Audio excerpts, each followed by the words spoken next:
Started? Okay, I gotcha. Welcome everybody for coming. My name is Gina Dahlia, and I'm the Journalism Chair and Managing Director of the Media Innovation Center, and I worked with Marc Williams to help organize this event. I'd like to welcome you to the first ever Esports Symposium at the WVU Media Innovation Center, presented by WD Esports and Entertainment and sponsored by West Virginia University's Reed College of Media, John Chambers College of Business and Economics, and the College of Physical Activity and Sports Sciences. So what you're going to hear from tonight is a panel of industry leaders who will examine what's behind the massive growth of the billion-dollar esports industry. Panelists are esports pioneers and innovators who have each had a different role in the growth of the industry. And your host is going to be Dr. Marc Williams. Marc is the co-founder and managing partner of WD Esports and Entertainment, and also the co-founder of the St. Peter's University Esports and Entertainment Business Program. Previously, Marc was the founder and managing partner at Williams Communications, a marketing consulting group specializing in strategic marketing and communication strategies. He has been widely regarded as a sports marketing pioneer and is one of the nation's experts on marketing, career transition, crisis management, and professional development. He has worked for 3 of the largest sports brands in the world, Champs Sports, Foot Action, and Reebok. And his insights have been featured in media outlets that a lot of you know, CBS Evening News, BBC, Billboard Magazine, Adweek, and USA Today. During his tenure at Champs Sports, he was in charge of strategic partnerships, oversaw the advertising and media strategies for the brand, and managed the day-to-day relationships for the company's sports and entertainment properties, including NCAA, NFL, NBA, MLB, NHL, Arena Football, NBC Sports, ESPN, EA Sports, Activision, 20th Century Fox, Atlantic Records, Universal Music Group, and Def Jam Records. He has worked with sports and entertainment icons including Michael Jordan, Beyonce, Venus Williams, Allen Iverson, Maroon 5, Aaliyah, and Will Ferrell. Dr. Williams also holds a BS in Sociology from William Patterson University, a master's in sports management from the Eisenberg School of Management at the University of Massachusetts at Amherst, and earned his doctorate in education right here at West Virginia University. So here we go. Marc, you can take it away. Thank you. You're welcome. Y'all could clap now, come on. How many people, I'm not trying to stun or anything, but come on. How many people you know that with those kind of credentials and be able to walk around and talk about it and be alive, right? I've been blessed to have come to West Virginia University to receive my doctorate. Many people ask me, why did you do a doctorate, after having a successful career in sports and entertainment? And because one of the reasons why the person that's in this room is really responsible, he doesn't like taking the credit for it, but Dr. Dana Brooks, who is the dean of CPAS, you're right there. Yeah, you. The brother chilling with his legs crossed. Yes, Dean Brooks. So Dean Brooks, when I was still working in corporate America, we met at a conference. It was probably 2002. I was still at the peak of doing what I was doing in my career, and he said, you should do a doctorate. And I'm like, for what? I'm doing all this fun stuff with entertainment and athletes. He says, no, because you have a love for research, and you just seem like you want to be involved. And it's just stuck with me over the years. And then in 2010, Dr. Brooks invited me to speak to CPAS, November 17th, 2010, to be exact. And I got a chance to meet Jack Watson and many others. And I fell in love with the place. I had never been to West Virginia, coming from Jersey, and I decided to do my doctorate here. And Dr. Brooks was my co-chair of my dissertation, which focused on athletes in the Big Ten. And so he's been an instrumental part of my life, and I'm grateful and blessed to know you, and that you played a role in me coming through the school. So thank you so much, Dr. Brooks. So you guys clap for him, Dean Brooks. Also want to thank Dr. Jack Watson, who also played a role, even though I never took his classes, but he served as a counsel to me many a days when I was here doing my doctorate. And I'm very appreciative of you wanting to even join in this program and be a part of it. So thank you, Dr. Watson. Also want to thank Dr. Reyes, who's the dean of the B&E school, who believed in this vision that we had, myself and Ashley had, to do a program such as this. So we want to thank him. I'm not sure if he's here, but want to thank B&E and the dean there. But first and foremost, without a doubt, got to thank Dean Reed of College of Media. She just, the minute she heard about esports and what we were trying to do, she immediately jumped at it, embraced it, grabbed it. It didn't hurt that Gina Dahlia, who I'd met in 2011, every year when I was doing my doctorate, we would do programs with the College of CPAS. We would do it with the Career Center and many other entities, but it was always Gina Dahlia who took the torch and allowed me to grow when I was here, and work closely with me in student affairs to do events. So when I knew that she wanted to get involved, I knew this was going to be a Class A event, and it was going to be detailed, it was going to be focused, and it was going to generate, the excitement that many people are excited about. So Gina, thank you, and your staff for all that you've done. I want to thank also Erica Lindsay, also who's the head of marketing communications in the Reed College of Media. And some of you are probably wondering, why in the world would I be doing esports since I worked in sports entertainment and worked with all these athletes? Well, it's simple. Many of you may have heard, while I was working for Champs, I managed the property and relationships with EA Sports and Activision. So in 2001, I got a chance to work with, my team got a chance to work with a company called Activision. We were the first retailer, athletic retailer, or any retailer period, to ever have product placement in video games. Right now, that's normal. You see Nike and all Reebok and all these things inside a video game. We were in the 2003 basketball game called Street Hoops. How many of you guys remember that game, Street Hoops? In the game, you can outfit your players in a foot action store, and they could go into a barbershop and a video game. I mean, a barbershop and a video game back in 2003. And that's when my love of really understanding about product placement took place. And throughout my career at Champs and at Foot Action, I've done probably close to 20, my team put together about 20 to 25 video games where we did product placement.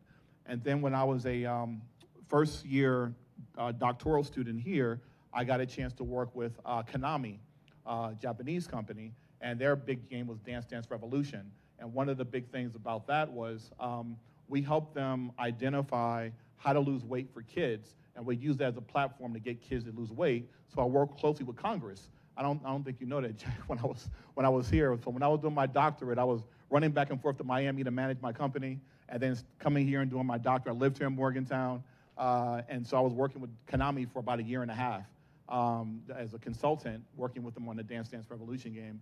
And then recently, about a year ago, a good friend of mine, he's the head of marketing for Activision. He called me up and said, I'm the new president of marketing for Activision, and I'm going to be managing this thing called Overwatch, which is one of the top 4 video games in the world right now. And he said, we're having our championships in New York City at the Barclays Center in Brooklyn, and you got to come to this. And it was July 27th and 28th of this past year. I went, and my perspective, I understood what was happening with esports over the last few years, but I never really took an active role in jumping into it and getting involved with it yet. But that night changed my life. And that was the night that I got a chance to meet this brother right here, Duffy, and his boss, Wim Stocks, who's a legend in the industry for the Collegiate Star League. And at that moment, we were talking about how we can take the things I did in my dissertation in terms of the leadership component and talk to the athletes and talk to the coaches about leadership. And that's how we started talking. And then it turned into, wait a minute, you're working at the University of Florida doing some stuff with video games and at Harvard, so maybe you should think about developing curriculum. Well, my doctorate was in curriculum and instruction, right? So I'm like, yeah, well, we can do that. So then my business partner and I said, well, let's start looking at curriculum. And then we did something at the University of Florida that was monumental It never happened in the industry. We did a first ever master class there, something that we're going to do tomorrow. And when we did this master class, we created a case study for them to do, and they got a chance to put that together, and then the winning team got a chance to do a 3-month paid internship with the Collegiate Star League. They put a press release out, and every university in the country started calling myself and Ashley, and we were like, what is going on here? This is insane, but we can't do this at every school, and if one school needs to benefit from this, it's got to be my alma mater, right? And then Ashley went to Texas A&M. He said, what about my school? I said, well, let's do my school first, right? My school's first. We'll go back to Texas A&M. And then we came here in, I think, October, November. We were not surprised, but we were happy and humbled that Dean Reed and Dr. Reyes, jumped in and wanted to get involved, in Dr. Watson as well. So that's why we're here today. And how I met David Chen over here about, I think, September, October of last year. We were in this place called Dash Radio, which is like Sirius, but it has no commercials. It's been out since 2015 or 14? 15 by Gary V founded it, big radio DJ, mogul. And we have mutual friends. So the gentleman that managed Jamie Foxx's career, Marcus King, he was the architect behind Jamie Foxx's career. He then called me and said, I'd like to do a radio show with you. He wanted me to do an esports radio show. And then I told my business partner about it, so we're getting ready to have our own radio show on esports. And I told him, let's wait. And then he introduced me to David Chen that same night in October. And then since that time, we've been real good friends. And we talk on the phone like a couple times a week. Same thing with Neil. So we have a great relationship. So when I text and tweet about my brothers, these really feel like my brothers. And I'm just honored and blessed to know all three of these gentlemen. So without further ado, I'm going to introduce each one of them to kind of give you some perspective about who's here and what they're here for, and how we're going to go about this evening. The first person on my right, your left, is he's like I wouldn't even call him a little brother because he's taller than me, right? I wouldn't even call him a big brother. I would call him definitely one of my best friends and my business partner, the managing partner of Williams DeWalt Esports Entertainment. Our company is a holdings company, Williams and DeWalt Holdings, and we have 4 subsidiary companies in that space. But Ashley and we met on LinkedIn 4 years ago. So Ashley, and people think LinkedIn doesn't work. Oh, it works, okay? Because that's how we're connected. So he emailed me about 4 years ago and said, hey, I really am impressed with the work you're doing, and I love the stuff you've done in your career. We've got to keep in touch. I'm like, okay, cool, let's keep in touch. And he said, yeah, I'll definitely keep in contact with you. And I'm like, all right. And I didn't hear from him after that. So a couple of years go by. I'm thinking, whatever happened to that guy? So I go to an event last year in Houston, and next thing you know, he's there. He says, I'm the guy that emailed you. Remember me? And I'm like, no. Who are you? Because I got a lot of followers, man. So you can go to your email section, right, to see your history. I said, you're the guy that talked to me 3 years ago. What happened to you? Well, it's funny now, but the thing that happened to him was he was doing this little thing at Texas A&M, okay? Because the head football coach, Kevin Sumlin, hired his company to do the marketing to revamp the whole Texas A&M football program. That's what he was doing, okay? And they paid him close to $2 million to do it. Okay, that's what he was doing. He was also doing Minnesota football. He was also doing Northwestern football. He was also doing University of Houston basketball, all the marketing and branding for them. That's what this man was doing. Starting his company at 21 years old, managing the likes of Ray Lewis and LaDainian Tomlinson and people like that. That's what he was doing. So I said, my bad, excuse me, right? And that night we talked for about 6 hours. And that's how our business began to take shape and form, and it just took off from there. So without further ado, Mr. Ashley DeWalt. Clap for this cat, man. I got to pull up signs and say clap. You got an impressive background, right? The next person, Neil Duffy. He's the Chief Commercial Officer for the Collegiate Star League. The Collegiate Star League is the world's largest collegiate esports tournament and league provider. It's represented over 1,600 campuses with more than 40,000 student gamers competing for scholarships in 12 games across PC, console, and mobile. So give it up for Mr. Neil Duffy. David Chen. the last but not least, over 10 years of experience with Big Four firm DeWalt. In 2017, he joined Sparkle Coin, the first cryptocurrency company, and he's on the board of directors and part owner of FaZe Clan, which is the largest social media following of all esports companies, with over 14 million followers on social media, Mr. David Chen. So some of you guys are here because you're interested in esports. How many of you guys know what esports is? Who here doesn't know what esports is? Everybody here knows what it is. So I don't want to go into a history lesson here, but I could. How many of you guys remember the game called Pong? Okay, so esports is basically team sports, right?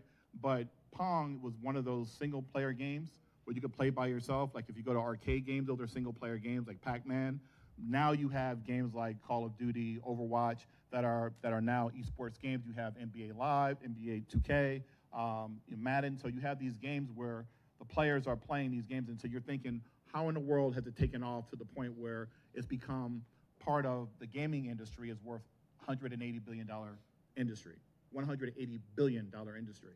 But esports represents only 6% of that, which is only representing about $2 billion in that space. And some of you say, well, why is this so big? Why is this so popular?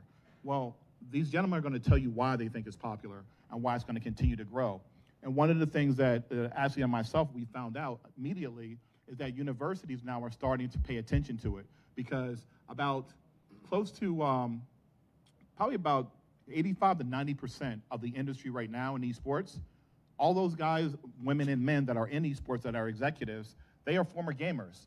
And no offense to the gamers, but there's no way in the world that they can maintain and manage an industry with the background of just being a gamer. So you're going to have people that have backgrounds in from marketing to public relations to writing to being a caster, people that major in communications. So there's a plethora of people that are out there that need to be trained, and you started at the university or university level. And right now there's about 50 universities that actually have an academic component to it, but there's over 100 plus schools out there that have gaming teams, but there's no curriculum to it at all, and that's a problem. So we want to address that issue. But before we get into that, I had this graphic in the background up that that Neil is very proud of, and that this is something that is monumental in the esports community. If you look at the NCAA tournament that's happening right now, this is something that's going to happen in May in Houston and actually in our city. And the interesting part, last year there was out of the top 10 sporting events in the world, 3 were esports events. 3, okay? Super Bowl last year was #1, and esports event was #2 last year in terms of overall sporting events. So imagine what it's going to look like in the next 5 to 10 years. And let me tell you something. When I was at John Calipari's basketball camp this summer, he had Kobe Bryant there. And the students, young people there, I think 9 to 14 years old, they weren't paying attention to what Kobe was saying. So I'm asking the kids, I'm like, why are you guys so jumpy? You're at John Calipari's camp, here's Kobe Bryant, and they're like, oh, Ninja's getting ready to stream. And I'm like, what? They were more concerned about Ninja, who is a esports icon and who makes $24 million a year, who's 23 years old. They're more concerned about him streaming on Twitch than they did about Kobe Bryant. That's when I realized we're about to head into another, we're about to head somewhere that we've never seen before. So I want Neil to kind of talk about this announcement they just made about a week ago, and that has everyone going crazy over this thing. Tell us a little bit more about this partnership and how the relationship with ESPN and TESPA came to be. Hi, good evening, everyone. Yeah, thanks, Mark. I really appreciate it. This announcement I've been working on for the better part of 3 years. So we've been talking to ESPN, trying to figure out how we can get collegiate esports in this space, how they can own a property. So as you guys know, the NCAA tournament is happening now. The college football playoff, which they're very passionate about. I think they own 24 of the 28 bowl games, something like that. So we've been talking about this, and they came to us and said, we want to have a property alongside the 2 of those. We want to have something that people look at, aspire to, and can dream of attending year over year. We want to have something where high school students can say, in 4 years' time, in 6 years' time, in 8 years' time, I want to be able to play in the CEC. So as of about, a week ago, 10 days ago, we were fortunate to be tapped on the shoulder by the folks at ESPN. They said, Collegiate Star League and TESPA, which is another organization similar to ours, they said, we want you guys to be our tournament organizers. We want you to bring your experience, your knowledge, your player base, and the games that you guys are a specialty in, bring those to ESPN, and let's create the world's biggest collegiate esports event and festival. So May 11th and 12th in Houston at the George R. Brown Convention Center, we're so excited to announce this event. There's going to be between 50 and 55,000 people in attendance. It's piggybacking on Comic Palooza, which is Houston's biggest comic book, anime, gaming, esports event, and we're going to have about 100,000 square feet in there that we're going to program with some of the best competitive gaming tournaments, and it's a culmination of our league, so that we're going to crown the champion of Street Fighter, champion team of Overwatch, of Hearthstone. Heroes of the Storm is making a comeback, so we're really excited about that. This is the beginning of a very big relationship with collegiate esports and with ESPN. And yeah, we're just thrilled that they looked at us and our experience and tapped us on the shoulder to be a part of it. So big things to come if you guys can make it down. This is going to be the biggest collegiate esports event of the year. How many people are you expecting to watch, to actually view it, but also be in attendance? So online, for example, the Collegiate Star League hosted our grand finals last year. We had over 700,000 people watch it. It was a 2-day event, and that was just on Twitch. So we're going to stream this event on Twitch, but we're also talking to ESPN about putting it on their ESPN Plus platform. But I'm most excited about, they're probably going to put it on ESPN, the proper ESPN, or potentially ABC. So if that happens, we're talking likely in the tens of millions will tune in to watch this. Wow. What do you guys think of that? Pretty impressive stuff. Now, Dave, as far as FaZe Clan, I heard some people earlier asking you that question. You went from DeWalt, right, to working in esports and being able to be part owner of the most successful and most recognizable esports team of FaZe Clan. How did that come about, and what is your love for esports, and how does that determine the kind of things you're going to be doing moving forward? I mean, hello. So I was one of the youngest managing partners at Deloitte, and I really prided myself in doing like emerging markets, China, blockchain, different industries. And about 5 years ago, I had a client that asked me, and it was a Fortune 500 company, saying, what do you know about VR and esports? And I said, well, I play video games all the time. This was 5 years ago. And they said, we're really, really looking into it. And what I was really prided was the fact that I'd worked with so many big companies at that point in time, and they were looking at growing sectors, healthcare, VR esports. And I said, okay, there's got to be something there. And I have a capital group called GTIF Capital, and we invest in several different companies and businesses. And when the opportunity came around for FaZe Clan, it was through a friend of mine, a good producer, his name is Clinton Sparks, who said, hey, I have something about esports. Let me tell you about it. I said, you don't need to tell me anything. I go, what's the cost and where do we need to come in? And he told me the number, and we bought in. And literally, it was interesting because what I realized very quickly was there was a huge difference between what typical businesses knew, the value between like what the Lakers were and who the Knicks are and what esports was. And so the very first deal I put together was actually a Super Bowl commercial with Planters Peanuts, where we have Apex and Adapt in it, and Charlie Sheen and A-Rod. And I could tell you, I put together that deal in probably 2-3 weeks. And what's interesting about this deal was A-Rod and Charlie Sheen's total likes, combines, and tweets were less than just Apex's, which tells you how big we really are. And so it was very, very interesting to me, and I knew it was an emerging market, and from that point on, it was like a no-brainer to me to come and join. Okay. Now, as far as FaZe Clan, because a lot of people are excited about FaZe Clan and the brand, what are some of the initiatives that you guys are looking forward to doing in this upcoming year? You look at what Overwatch is doing. You're looking at what some of these other brands are out there doing. What are some of the things that you guys are going to be doing outside of building your brand? Because you're very popular, but in terms of the financial aspect of it, because people were saying that these esports companies, are they making money? Right. How are you guys going to position yourself or reposition yourself in terms of how to make money and produce revenue for your brand? I mean, for us, I think it's running a valuation properly, running financials properly, and really thinking in different aspects, right? There's streaming, which obviously makes money, and there's content that's there. There's partnerships and sponsorships. So, for example, I'm not wearing this one, but it's the FaZe Clan Champion sweater. Champion was not a very popular brand growing up. It is now. It was an $8 sweater that we did 10,000 of those, and we sold out in 28 minutes. I mean, that's how big and popular it is. So we're doing brand deals constantly. The other thing, obviously, are winnings and earnings. I mean, we're doing development with some of our younger players that we have. We're constantly looking for players. And it's interesting because you can have guys who can do content and even guys who can actually play.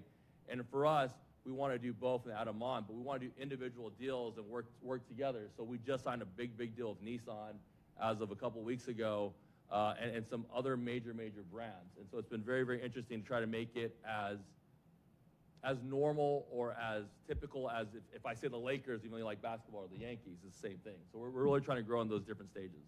So companies like FaZe Clan are kind of a newer company, and you've got Overwatch is under the umbrella of Activision and those guys. But actually, you work in terms of startups go. You work with a company. We both work with this brand called Stadia.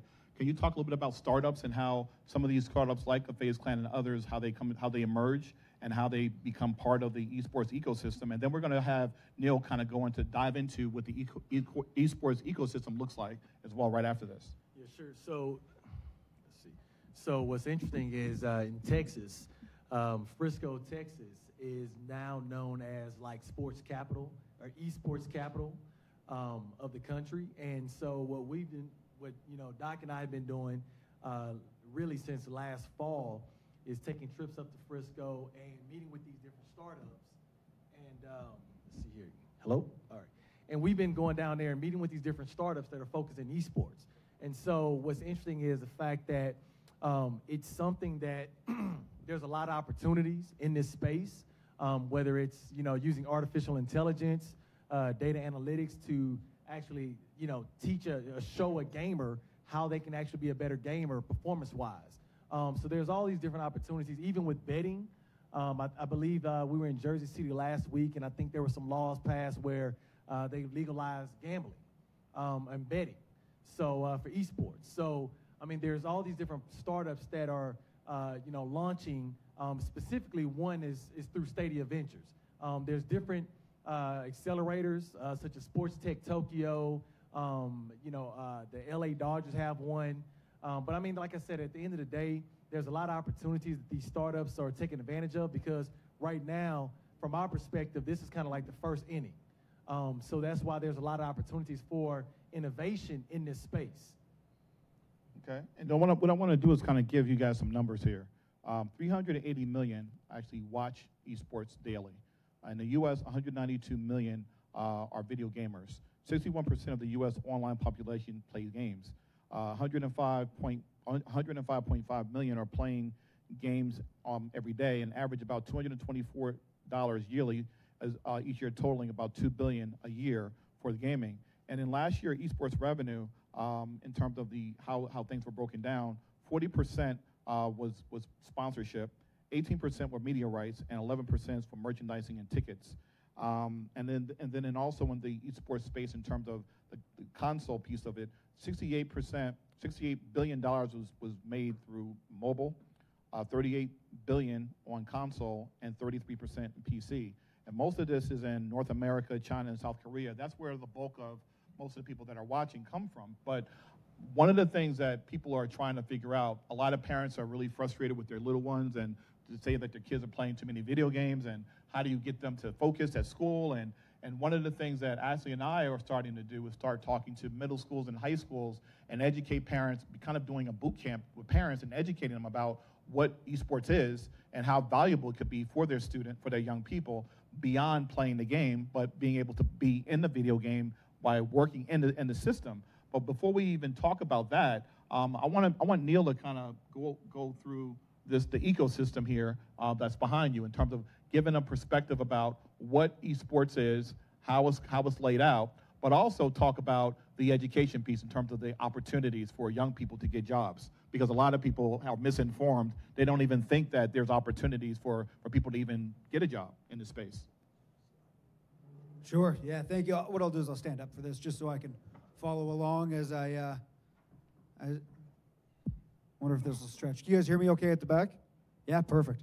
Great. So yeah, to Marc's point, everybody looks around and says with esports, where's the money being made?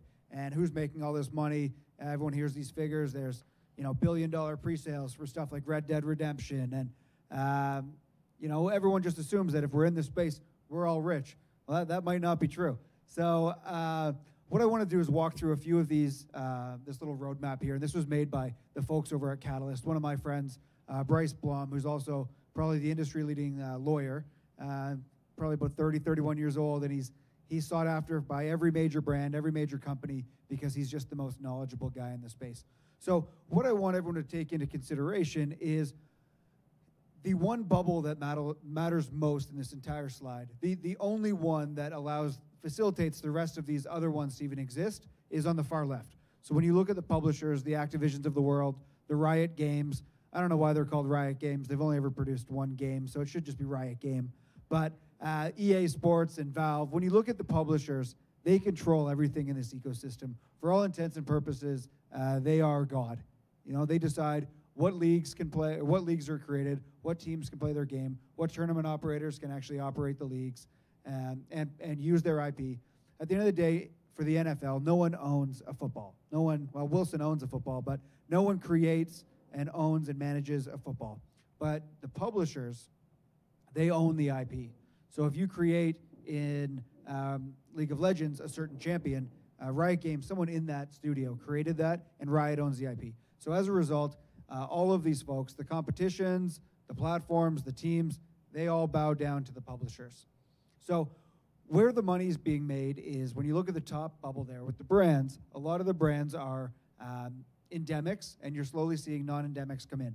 Guys like David and what they've done with FaZe Clan by bringing in folks like Nissan, that would have been unheard of 2-3 years ago. That's a phenomenal deal and very impressive, and is really pushing the industry forward from a monetization perspective. So when you get these brands that come in, the Audis, the Coca-Colas, the Intels, the Arby's, the Monsters of the world, the Nikes, the Champions, single-handedly Champion has had quite a comeback when it comes to esports. They are the most sought-after brand in esports. And they're with Optic, they're with FaZe, they're with all of the tier one esports teams, and they're creating merch lines that are selling out, to David's point, in minutes. So we'll shift over to the competitions and really the publisher leagues and the third-party leagues. And where I operate my business is in the third-party league.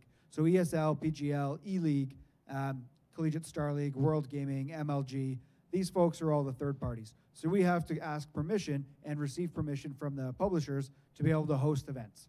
Now, the reason that they grant us the opportunity to do that is we're helping grow the grassroots side of their business, we're helping drive an organic user base, and we're helping promote their game through our marketing efforts.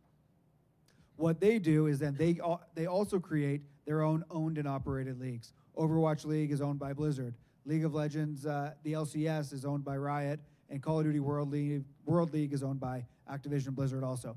You'll also see that EA runs the Madden Championship Series. 2K runs the NBA 2K League. So the publishers are also really the biggest conduit for monetization in this entire ecosystem. Then you get into the teams. How many of you have a favorite esports team? Who's your favorite in the back? I like Fnatic and for Dota. Back when I played Dota, Navi was like the best. I loved it. Back in like TI2, TI3. Okay, great. What about you guys? TSM, all right. We got anybody throwing the FaZe up here? We got a couple? Okay, one more. Who's your favorite team? Okay. Optic, okay, the green wall. So you'll see, if I was to go stand in front of your sport management class or any of these folks, and I say, okay, who's a Giants fan, who's an Eagles fan, who's a Cowboys fan?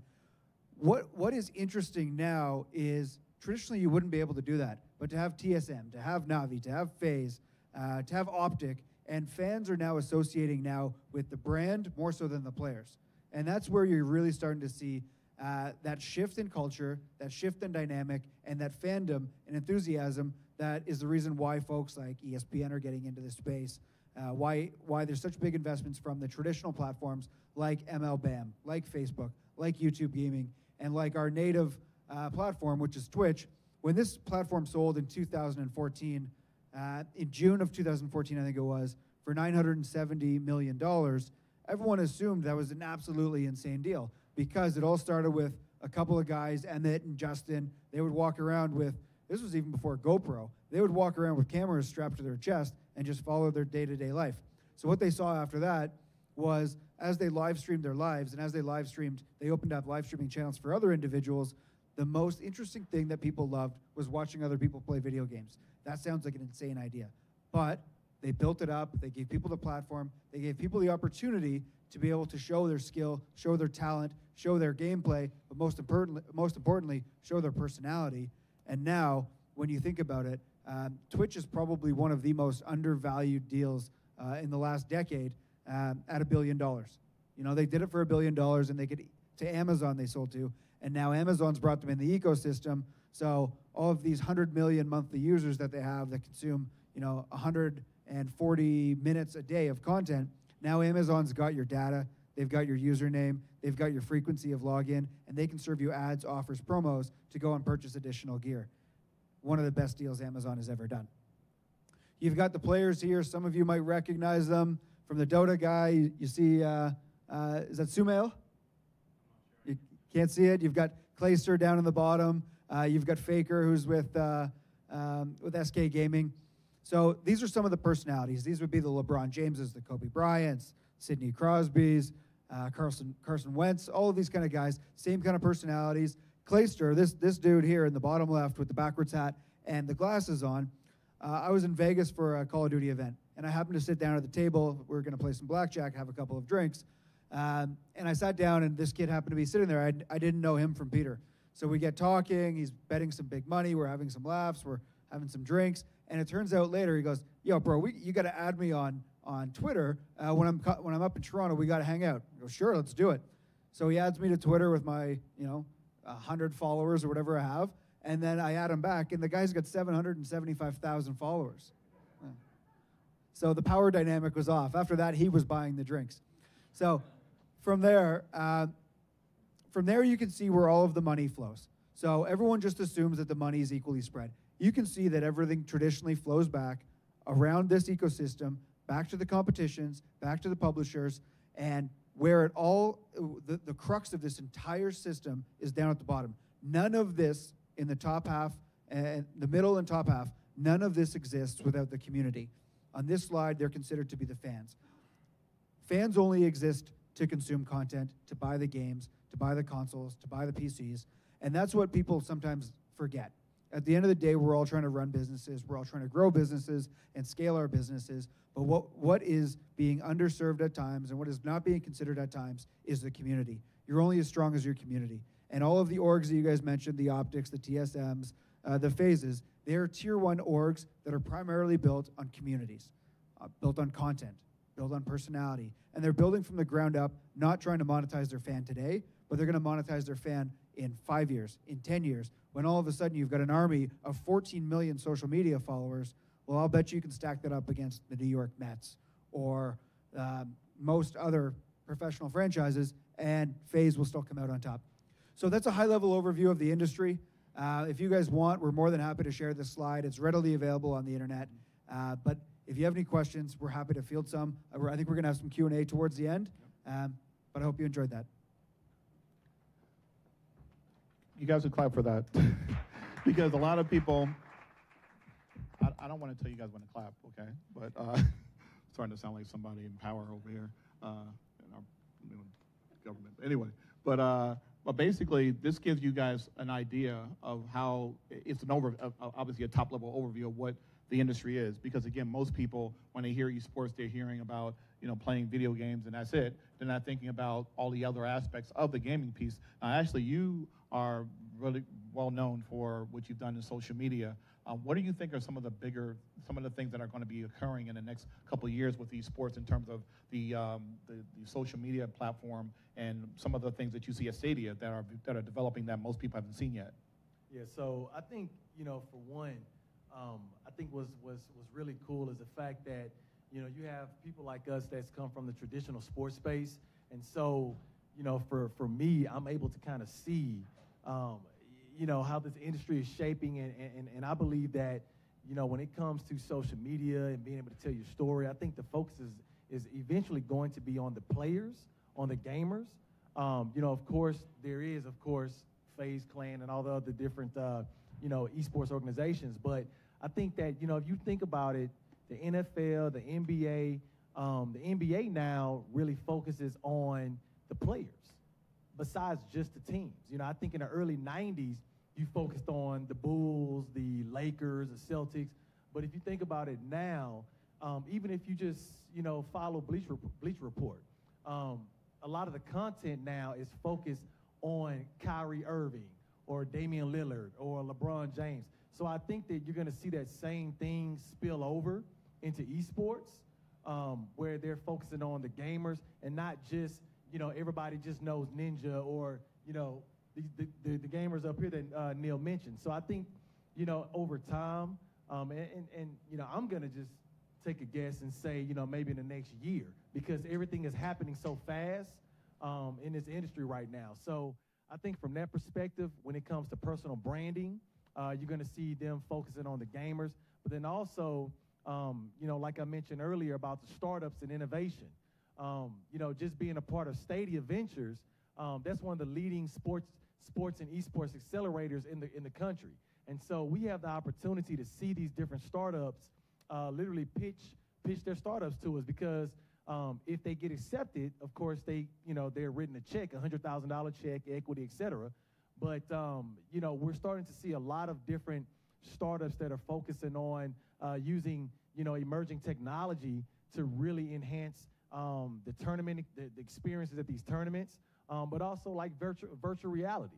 So now you have these startups that are creating these VR experiences to enhance the gaming experience.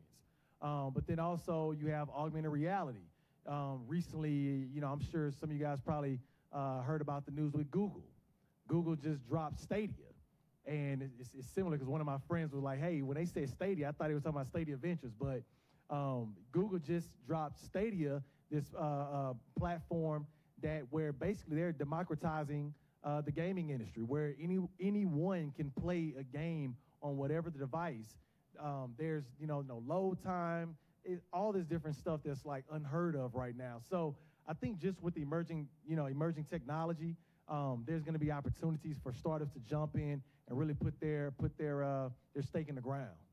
And I'm going to go to Dave in a second, but one of the things that happens at Stadia Ventures, they started out in St. Louis, was two professors at a university and decided that they wanted to go and create startup opportunities, and I think they raised about, what, 20 million? Or 10 million, was it? 20 million, and then the university matched it, okay? And then they went ahead and started creating this opportunity for people to pitch their brands, esports brands. Now, the interesting thing about it that's missing, and it's also missing from our panel, is women, okay? Women play a major role in looking at how they want to create opportunities for women in the industry. African Americans, ethnic minorities, and women, those are the three areas that's almost non-existent in terms of the business side of it. And one of the things that Ashley and I do at Stadia is that we hold them accountable and hold their feet to the fire, because every week, the people that won the contest in order to have their brands approved by Stadia, we go there every week, like every 2 weeks actually, and we mentor them on helping them to grow their brand. But through our knowledge from working in the sports and entertainment industry, sports marketing industry, that's what's lacking with the industry. So some of the areas of growth, of opportunity is ethnic minorities and women. And one of the things I want to talk to Dave about real quick, and then we'll go back to you, unless you have a point right now you want to make. Yeah, as far as like the women in gaming, so I see that as a massive opportunity, because perfect example, the first female gamer was drafted in the NBA 2K, I think it was like last week. Her name is Chiquita. And so when I saw that, I'm thinking in my mind, man, who's doing her marketing? Like, I'm looking at it like these are brand deals with whether it's Revlon or whatever, MAC Cosmetics. I'm thinking from a marketing perspective, man, that's historic. And so, you know, you're going to see other women that are drafted. And so, I mean, just from that perspective, when you talk about women, those are opportunities like that from a marketing and branding standpoint that I see that's a tremendous amount of room for growth in the industry. All right. And I was going to ask Dave, as far as FaZe Clan goes, obviously there's been a lot of talk about games such as Riot, for example. They've been notorious with not being, on point in terms of how they're dealing with women and minorities. What is FaZe Clan doing to find ways to bring in and attract folks that are women and ethnic minorities to your brand? I mean, I think there's two sides to it, right? I mean, there's one which is the gamer side, the content side, the thing that you see, and the other side is on the executive side. On the executive side, we actually have a huge minority, women, obviously I'm a minority, in the team, right? So that's actually really interesting. And when we talk about gaming, I don't want to just sit there and say it's just the players themselves, right? I mean, there's that business side of it, the creative content side of it, the marketing side of it, where we really try to attract the best people that are around there. Some of our top roles are people of minority or females, things of that sort. And so that actually helps us with diversification. I can tell you on an international level, we are getting I've probably done 500 deals at this point in my life with Deloitte and all the different things I've done. And I can tell you on an international level, when you talk about other countries like China and Europe, I get responses back quicker from people than I've ever had in any other major deal I've done in my life. That's how big esports is. And if you think about it, if you go back and you look at my resume at every industry and function I've been to, the fact that I can get people to come back that want international brand deals, and this is one of those things where nobody cares at this point when you're in esports. Like, I was a pretty good basketball player until I played someone who was 6'11". Then I was not that good of a basketball player anymore, right? I didn't shoot over the guy anymore. But they don't care if you are paraplegic or your race or your color or religion. They just care that if you're a good player or you have good content where it's relatable. And I think that's really important because now it transitions across all borders. And that, to me, is a very, very powerful thing in two ways. One, it grows sponsorship and brands and deals. So if you're a dying dinosaur, and I hate to say this, like Toys R Us, had Toys R Us reached out to some of these guys a couple of years ago, I guarantee you it would have been a different story, right? That's the first thing. Second thing is people who get to see these players play, they care more about how they're playing and what they're doing and their personalities, and they find it's more relatable.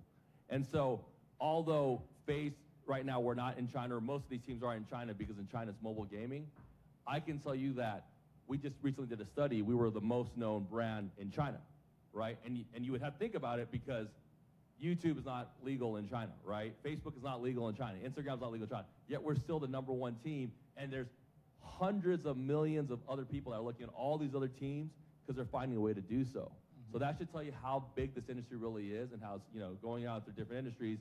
And again, it goes back to what I just said. I think it's one of these industries now where we just care about the best people as opposed to anything else. And that's very unique in what it's doing. Well, to piggyback off of that, do you think that, looking at the NBA, for example, back in 1980, the NBA championship was tape delayed, for example. And then when the commissioner at the time came in, they kind of focused mostly on the player by the mid-'80s, where you have Magic Johnson and Larry Bird. And so now the NBA obviously has grown internationally. They're focused on the international market as well. Do you see, even though esports is successful right now, do you see them modeling itself after those successful leagues, like the NBA and the NFL, or do you see it maintaining it and kind of what do you see the future of esports in terms of how they market and brand itself? Well, I was actually involved in a transaction for a team that we were going to purchase a share of an NBA team, and my capital group was actually in charge of it. And I can tell you this, I without a doubt absolutely believe that we were going to go as international as possible very, very quickly. Like we play FIFA, right? FIFA here in the U.S. is kind of like, okay, it's not that big of a deal, but internationally FIFA is huge. I mean, it's so big where major teams are playing. There's leagues in China right now where it's just FIFA leagues. I mean, the other teams that we're playing, they're illegal in China, right? That's another example. But I can tell you that as it's growing internationally, things of that sort, it just depends on which game it is and where it's at, but it's definitely going to grow internationally, and it's growing right now. There's so many big international teams that are actually leading in industries, and it just depends on your viewership and what you're looking at. Okay. Oh, go ahead, Ash. I was going to say, just give you guys another example of how, these industries are colliding. Everybody's probably familiar with the Players Tribune. And so, that there's now a site that is focused on telling a story of gamers called the Players Lobby. And it's literally, if you went to the site and you compared the Players Lobby that focused on gamers and telling their stories, and you looked at the Players Tribune, it would literally freak you out because you're like, wow, they're just doing this. They're doing the same thing Players Tribune is doing, but they're doing it for gamers and telling gamers their story. So, I mean, like I said, I think this site has only been around for maybe a year, But if they do it the right way, and because they have the blueprint, and so if they do it the right way, I mean, you're talking about, who's to say the Player Tribune won't acquire? Who's to say that literally they wouldn't acquire the Players Lobby? So, I mean, that's just another example of how both of these worlds are like literally colliding. Okay. And Neil, a lot of, like I said, we talked about this earlier about why Ashley and I got into the education side of it. If you were talking to a parent right now, or someone who was interested in beyond playing the game, if you were talking to an administrator at a university and a parent at the same time, what would you say to them about the potential opportunity for their child to be in the industry, what kind of jobs are available, but also why a university should think about investing and wanting to have an esports curriculum at their university? Well, I am talking to an administrator. Hi, Dean. Nice to see you again. Thanks for coming out. I would say this. We're in such a watershed moment here in the industry that even to have West Virginia give us the time and give us this great space to invite, whatever it is here, 30 students out, to be able to speak to you guys who are so, one, open to the idea, passionate about the idea, that you're going to give us up your Thursday night. If an institution isn't looking at esports now as, I like to call it a three-pronged approach. If they're not looking at esports now as a recruitment technique, then they're looking at the wrong things. Recruitment is so important. With admission rates dropping at the majority of institutions, having a safe space on campus where students can come and play games and feel included and feel excited about coming to school for more than just the academic reasons, that's one of the best admission and recruitment tools there is. And I'll tell one quick story. I've told the story a dozen times, and you guys already know exactly what I'm going to say. I had a student come to me. How many of you guys know Robert Morris University? It's a heck of a lot more. I'd never heard of it until a couple years ago. How many of you guys know Stanford University? How many of you guys would rather go to Stanford University than Robert Morris University? Okay, and I'll flip it around. How many of you would rather go to Robert Morris in downtown Chicago than Stanford? So a young man came to me, and through talks like this, I get to meet a lot of young people, and I get to talk about my journey and what their journey will be. And I had a young man come to me and go, Neil, I've got a predicament. I got an offer to go to Stanford, and I also got an offer to go to Robert Morris, and I don't know what to do. Okay, well, let's talk this through. Why do you want to go to Robert Morris? They've got a phenomenal League of Legends team. Why do you want to go to Stanford? My parents want me to go there. Okay. Having this moment in my life, Stanford's one of the greatest institutions, in my opinion, in this country. Having that opportunity for that young man who just clearly decides that education is important, but a great student experience is equally as important. And you want to go somewhere for 4 years, you can be yourself, you can be proud, and you can go out and really feel a part of that community. And seeing that moment, really, the light went off in my head around what academia means in the broader scope of a young individual's life, and what that means when it comes to actually creating programming and creating esports as a part of the way of life. The same way that when I went to school, I wanted to join the Students' Council. I wanted to run on the track team, and I wanted to have a really vibrant social life, which is a really polite way of saying I wanted to go to a heck of a lot of parties.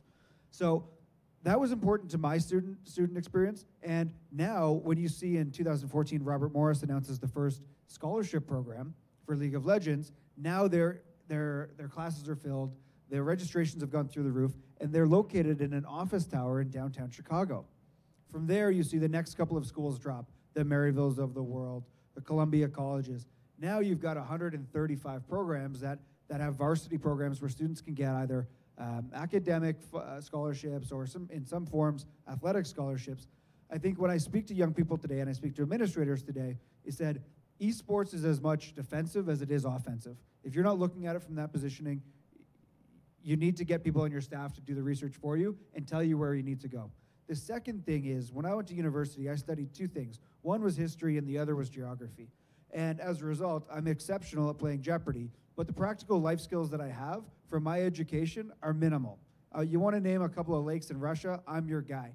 But to go to school and be able to study economics or accounting or marketing or engineering, science, whatever that may be, majority of fanatical esports fans whether it be players or whether it be viewers, are STEM students. So over 60% of my 52,000 students that play in my league are STEM students. So not only are you getting someone who's going to come and be passionate about their electives, so maybe they're studying engineering or business, but maybe they want to take the esports side and learn a heck of a lot about the industry from two pros like Ash and Dr. Marc when it comes to sport marketing and esports. Maybe they just want to blow off some steam and one of their classes happens to be esports. Well, now all of a sudden you're differentiating yourself from the University of Texas engineering program because you've got something that's going to pique their interest.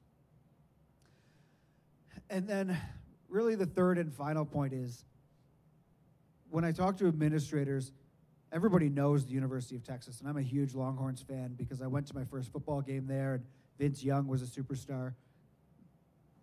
Don't like those guys over there. When you look at the University of Texas and their phenomenal football program and their legacy and their history, and I just hate Oklahoma now as a result of it. And when you look at Michigan, I also hate Ohio State. The legacies and traditions that have been formed over the last 100 years when it comes to football, administrators that are progressive, that are forward-thinking, have that opportunity to create those legacies on campus now. Because if you put in 500 grand, $1 million, $5 million, and that doesn't need to be from student levies or student fees, you can just go out to some of the best boosters that you have and say, hey, if you're at the University of Texas, or if you're at West Virginia, and you say, we're a Big 12 school now, hey, Booster A, we want to get a $5 million donation to build the biggest, most badass computer lab on campus. We're going to call it the Williams Esports Arena. If you could just drop $5 million, would be great. We're going to call it the Esports Arena. It'll be named after you. We're going to have the best equipment. We're going to have the best peripherals. We're going to have the best training centers. We're going to recruit the best talent. And all of a sudden now when you walk into Oklahoma and Texas and Texas A&M and Houston and all of these other schools, when you walk in there and you stomp them, maybe not on the football field or the basketball court, but in League of Legends and Overwatch and Hearthstone, and when you create that legacy and that tradition, you're going to get this generation that's going to all of a sudden go out and get incomes where they're probably going to earn some really good monies because they're going to get those great engineering and business jobs. And then you're going to have loyal boosters for the rest of their life. Not only that, but you're going to create the legacy and tradition that your institution is somewhere that wants to win and is committed to winning and is looking at those emerging trends the same way that David is from a business perspective and says we're going to win, not by all costs, but by the necessary evolution of our industry, and we're going to go create those specific things around creating a winning culture. All of a sudden, you're going to have a great recruitment technique, and you're going to get the best students. You're going to start winning esports championships, and you can start hanging those trophies up in your trophy halls right alongside your Big 12 championships and NCAA Final Fours. Well, one of the things that I talk to parents about when I meet them is that they say my child is, right now you have people that are playing college football, for example. And a lot of parents are saying, we don't want our child to play college football because of concussions, maybe they won't get drafted, and they're not supposed to be getting paid, right? But some people are getting paid under the table. But the point is that in esports, it opens up opportunities for them to get paid while they're playing varsity sports. So a lot of parents now are deciding not to let their child play varsity football, to have them go play a varsity esports game, and they get a chance to get paid. So I tell parents that there's lots of opportunities. There's intramurals on esports on campuses, right? It's something that you guys work on consistently. Then you have the varsity sports, and then you have the academic side to it. So parents are thinking, well, how do I get my child in the academic side, and can they get jobs? So I want to talk to kind of Ashley and David and then come back to you as far as what are some of the barriers, some of the things that you see as opportunities for young people to get jobs in the industry? Because again, a lot of people are looking, why do we even want to bring this to our campus? The provost, the dean's offices. What would you tell them? I'll start with Neil first and then kind of go around. What are some of the jobs that you think Sure, that are when available? you think about it, this is an emerging industry the same way any other industry was or is. So when you think of, if you were to put a pyramid on the industry, your top, 2-3% might go pro. And beyond that, the rest of us, we're going to need to be accountants. We're going to need to be sales guys. We're going to need to be marketing guys. We're going to need to be accountants. We need graphic designers. We need administrators. We need every other job that every other industry needs. But people are only looking at it from the pro perspective. Hey, can I go pro? Okay, cool. Maybe not. I'll do something else. No, come join us. Help build these great businesses from the ground up. You've got established businesses like David's. You've got startup businesses more so like mine and WD Esports Entertainment. But we all need great talent. I had a young man come to me the other day, He's got a great degree, and he's graduating at the end of next month. And he sat me down. He wanted to have a meeting, which was a little bit unique. And he goes, I really want to work in esports. I said, okay, tell me a little bit why you want to work in esports. And he made me a 15-page pitch deck around why I should hire him. And I've hired a lot of people in my life. And I usually get their resume, maybe I get a cover letter, maybe I get an email. This young man presented to me why he's so passionate, the value that he can add, the knowledge base that he not only consumes but plays. I hired him on the spot. I didn't think twice. Someone who's going to show that much enthusiasm around getting into the industry, I can't wait to let him spread his wings and see how he can fly.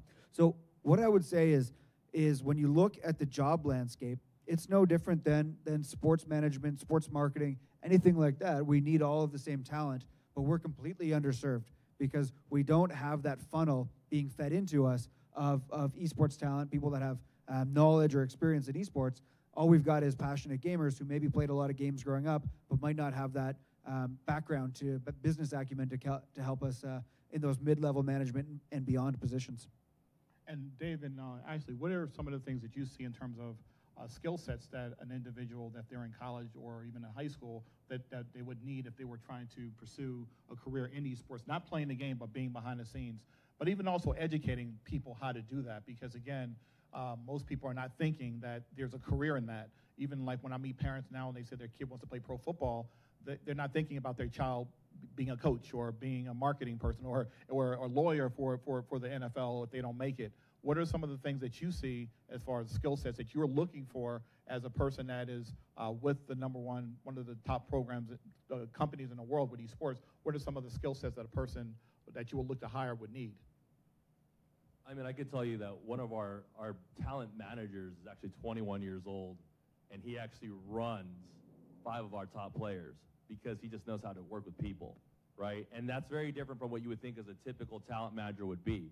That tells you that's a very different area. Number 2, you need financing. I mean, I can tell you right now, coming in from a Deloitte perspective, knowing valuations, knowing startups, knowing the value of startups, that's a different thing. This is one of those things where there's not TV rights all day long yet, right? People, the majority of you guys that see these guys online, it's going on Twitch or going on YouTube and seeing what they want to do or going on their Instagram. Whereas if you were trying to sign up and go from there, you would have to at least have cable TV or something of that sort to go from there. It's borderless. That's a big thing too. And so for us, if you're in programming, for example, I can tell you coders, the best coders that we have, $300,000 to $500,000 a year. Coding, video games. You know why? Because they're making $380 million a month on Fortnite for a free video game because it went to every single platform. Now let's take it from a marketing perspective.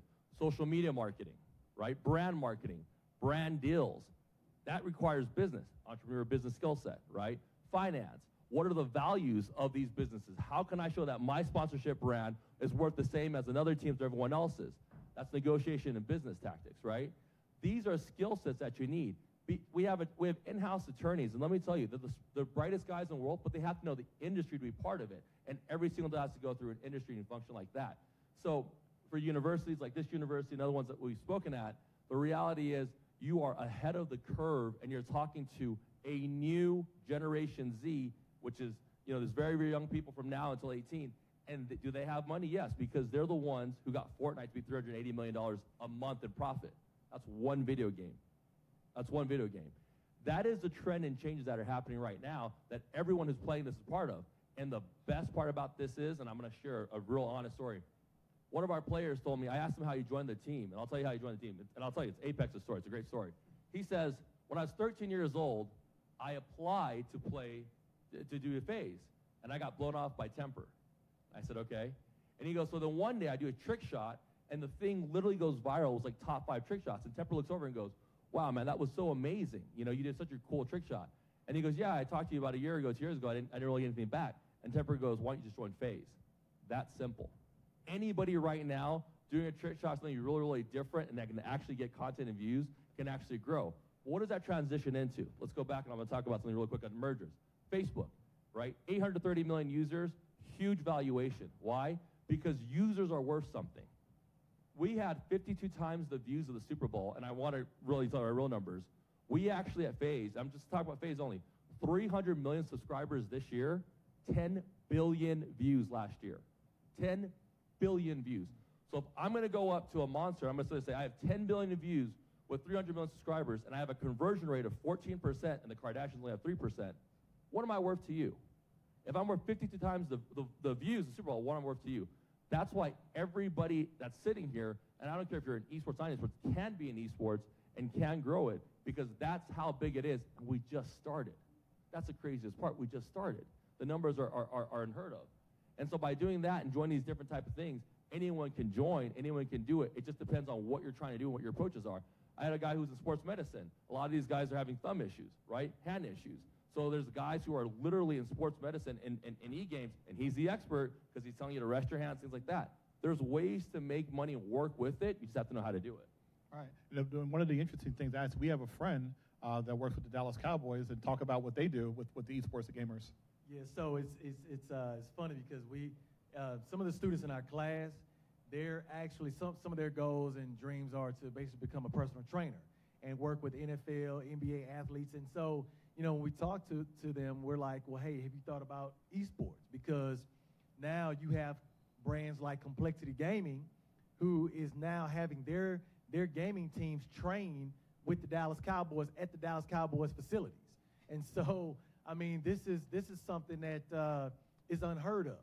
But they're one of the first to start doing it and to start investing in their teams and, for the long term. And so, that's a whole nother opportunity. But then also, when you talk about skills that college students, need to really enhance, to really, set themselves apart, I would say content creation.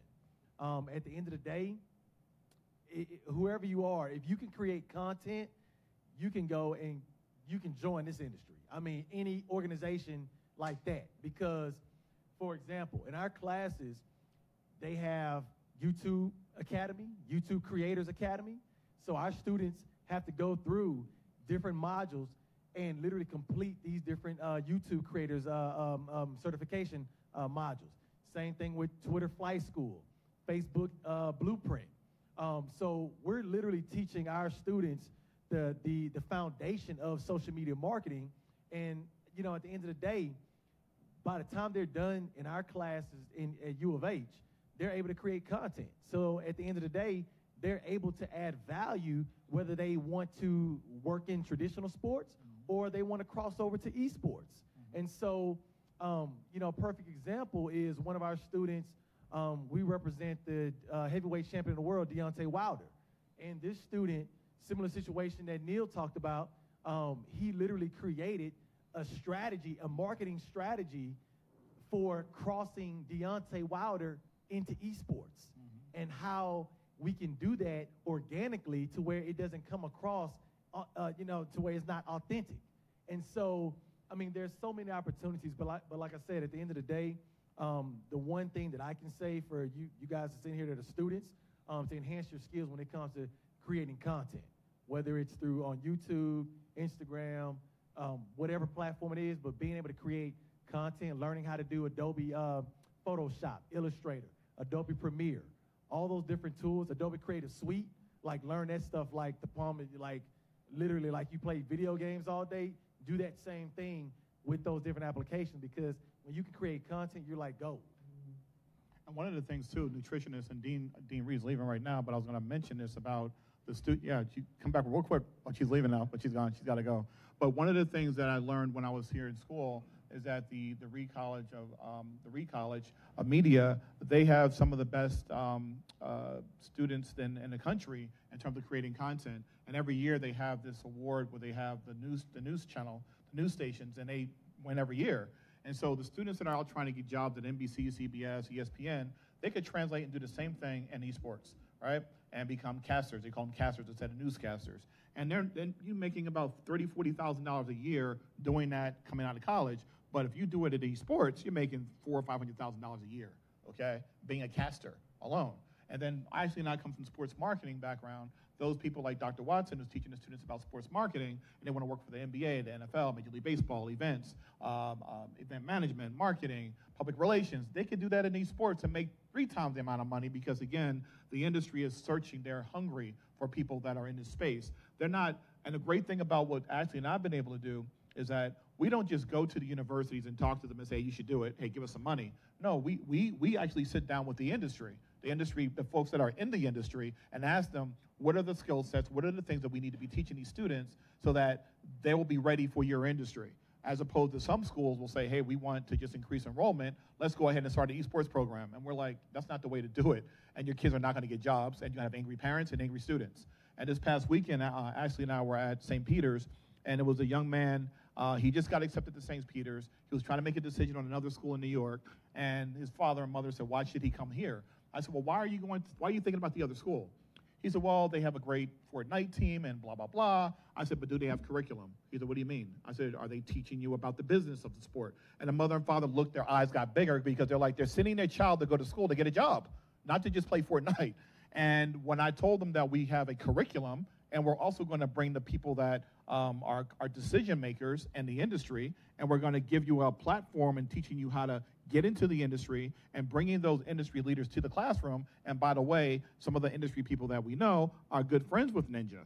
And when he said that, boom, we sold the kid. Now the parent is sending the kid to St. Peter's because they now see that there's going to be a curriculum there. The child's going to learn about the gaming industry, and they're also going to get an opportunity to do internships and have hands-on experience throughout the time. Now, let me ask you guys on the panel, well, particularly Neil and Dave, how open are you to when students are in an academic program, how readily is it for students to get internships or even shadowing opportunities for your companies and your brands?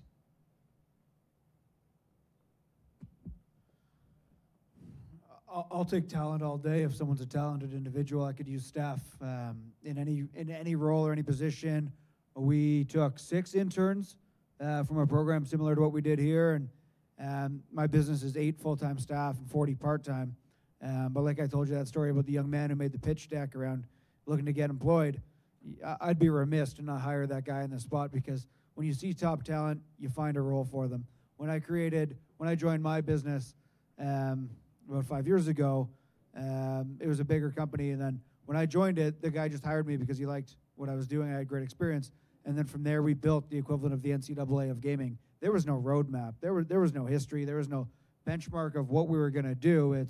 He liked me, he liked my tenacity, he liked my vision, and he goes, yeah, great, you're hired. Let's see what you can do. And now 5 years later, we're on 1,600 campuses, 52,000 student gamers, playing 13 different games on 6 platforms.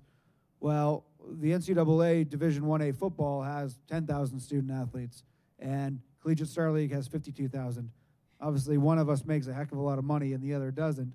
But let's fast forward 50 years and see where we're at. And I'll put that bet on myself any day of the week.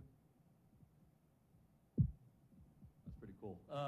For us, I mean, we're always hiring. I mean, and obviously my capital group, we're in multiple industries and functions. So it's not just you get a taste of esports, you get a taste of all the different things that we're doing and all the different industries all around the world. And so, I mean, their University of Houston class that they're at, we're probably going to take on a couple of their students for sure. They're going to intern for us. And obviously, if it works, they'll definitely have different skill sets. So I'm always looking. Our groups are always. Did you looking. Just say if it works? Our students are on point. Oh no, it's your gonna school work. definitely. It's gonna work. Definitely do. They're good kids. They know the deal. But the point is that we're definitely looking all the time. I mean, if we can teach, and you don't have to necessarily have the best grades or the best this or the best that. It's just character for me, right? I hire character way before I hire talent, right? If you're cool and you're someone that wants to work hard that I can work with, then we'll do it all day long, and we'll really give you that shot and go from there. So that's something that we do, and it's definitely a constant thing that we're interested in doing. And I just want to add for the students in here, you might want to jot this down or remember or whatever. But the site is called Hitmarker. It's hitmarkerjobs.com, and that's pretty much one of the top job boards for careers in esports. Internships, full-time gigs. I encourage you to go to that site, look at all the different opportunities. I mean, you have Twitch, Activision, all these different organizations are hiring. And so I don't think personally a lot of students are really aware of that. So that's why whenever we're doing these different speaking engagements, we're trying to basically let the students know about this site, because it's something that at the very least you'll be able to look at the job description and see what skills that you need to have, so that way you can basically increase your skill set. So like I said, it's hitmarketjobs.com. And also look at Synopsis too. Oh, and then Synopsis as well. You can jot that down and remember it. But Synopsis Esports, and they have a job board as well too. And one of the things talking about jobs, Dr. Watson, this may hit home for you.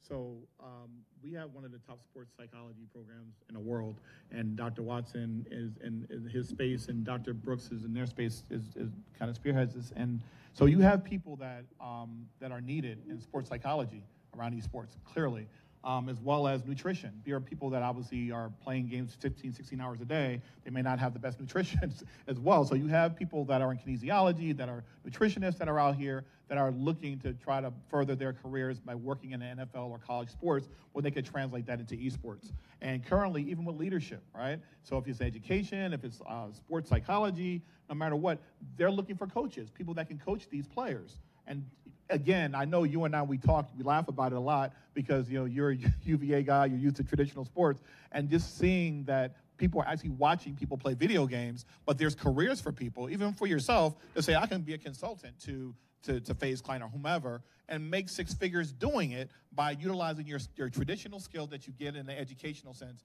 and apply it to esports. Every entity that's out there, every professor that's here right now in this room, every administrator that's here can translate their skill set into esports because it's needed right now. And the great thing about it, like we talked about, it's not anything dispersion against the industry. But like I said, 95% of the industry, they're former gamers. So they're a $2 billion brand right now. Just imagine what it would be like when you have skilled workers in those spaces, right? It might be 15, 16 billion overnight. And it's already trending that way, but the point is that it's needed, very much so. And what we want to do right now is, because I know that you have a question, and I know you, a comment or okay, tidbit, okay.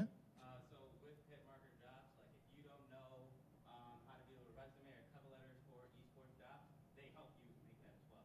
So they have information that you can go off of, and that's basically all it.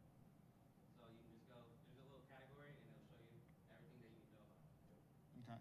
And it's literally jobs like marketing community intern, event operations intern, graphic designer. Those same positions you see in traditional sports, it's the same. A lot of them are the same in esports. And one of the things that we've been privileged to do at University of Houston, there is no, in Houston, Dallas, and Dallas and Houston, it hasn't been any curriculum at any of these schools. A lot of the schools have esports teams, but we were the first school to have that down in that part of the country. Even in Dallas, even though that's like the Silicon Valley of esports now, they don't even have curriculum at any of the schools, SMU, UNT, they don't have any of it. And one of the things that Ashley and I pride ourselves is we bring our traditional sports to the classroom by educating them on the business acumen, but also the sports marketing background to apply it so they understand it. And so our students, we have 34 students, and 11 of them already have LLCs. We've been with them for 8 weeks. They have LLCs. And we brought Red Bull into the classroom, the vice president of Red Bull there about a few weeks ago, and one of the groups already negotiated a 6-figure deal with them as an entrepreneur. We're teaching entrepreneurship as well. That's a major part of this. Would you agree that entrepreneurship is another opportunity outside of being in the industry working for a team or the organization, seeing that there's value and there's opportunities working with teams, being a consultant is another big part of the esports arena. Like Dr. Watson, sports psychology, I mean, I know that FaZe Clan, no offense to FaZe Clan, but FaZe Clan and others are going to need sports psychologists. They're going to need people that really understand the psyche and the mental state of mind of the players and the athletes and the coaches. So do you see that as another big opportunity, the entrepreneurship piece of it, guys? Yeah, I mean, I think that you have to, in this day and age, you really have to have an entrepreneurial mindset, basically just get it done. Whatever the problem is, find a solution for it. I think that's just what makes you valuable in any industry. But I remember David we were talking a few weeks ago, and he was talking about some of the gamers, how, he's having to help them to kind of have some time to decompress. And so I think, that might be something he can expand upon as far as like the psychological aspect of gaming. And, so You remember that conversation we had? I mean, I guess to answer both parts, I mean, entrepreneurship, obviously, right now, anyone that's young, you're an entrepreneur, right? You left home, you're going to college, you're figuring out how to eat, you're figuring out how to pay your bills. There's not necessarily a course. You might ask your parents, you might ask your friends. You know, you're on social media, you're marketing yourself, you're marketing things that you like. I mean, that's an entrepreneur in itself, right? You're trying to find something about yourself as a brand to show it to everyone else out there to try to get something back to it. That's entrepreneurship. That's no different than these guys up here or anyone else in this world. So it definitely teaches an entrepreneurial skill set that enhances what you're trying to do and growing from there. And it definitely makes a big difference. I think it makes a difference in the sense where you can adjust anything just like you adjust when you're driving in traffic, right? You don't get mad that you haven't gotten to where you are. You just say, okay, I'm gonna make an adjustment. I'm gonna eventually get to where I have to go. That's business. That's entrepreneurship. That's life in general, right? You know, as far as the decompression side, I handle myself personally. I do things a little bit differently. Like, I want to make sure that our team, our players, you know, they don't just play games. I mean, if they trip and fall and break their hand and they can't stream for 6 weeks, they're in trouble. I really personally want to work with them and grow with them and try to find them their own brand deals and try to get them outside of just one hub, and they can do both. So I always prided myself when I was at Deloitte. I had a 300-person company while I was a managing partner at Deloitte, and I did that my whole entire career. I mean, I've done that to the second. And for me, it was just one of those things where it's always a fallback or a just in case. And you know, and if gaming is fun because you want to, it's like playing basketball or playing football, until it's not fun anymore, until the pressures get to where they have to get. And at the end of the day, I think our whole purpose is to make sure that they're all there and they're very, very happy with what they're trying to do, and that they actually live a life, and that they can continue to pursue their dreams. And I think that's very, very important as well. And so for me personally, and within our team, like, we're very conscientious about that. We want to make sure that you are happy, and we want to guide you in the right way. We don't want to just say, hey, you're good today, you have 100 million viewers, and you have 20 million viewers, and then tomorrow when you don't because you did something crazy, we're just going to let you go. That's just not how we personally work. You know, we want to make sure that we can continue to grow with you and go from there. So it's definitely important what you said, and something that we definitely look at doing.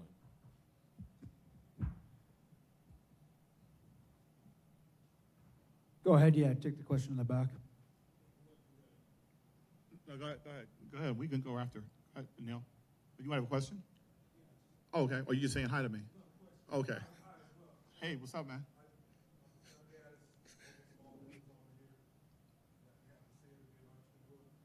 Wait, do you need a microphone? Look.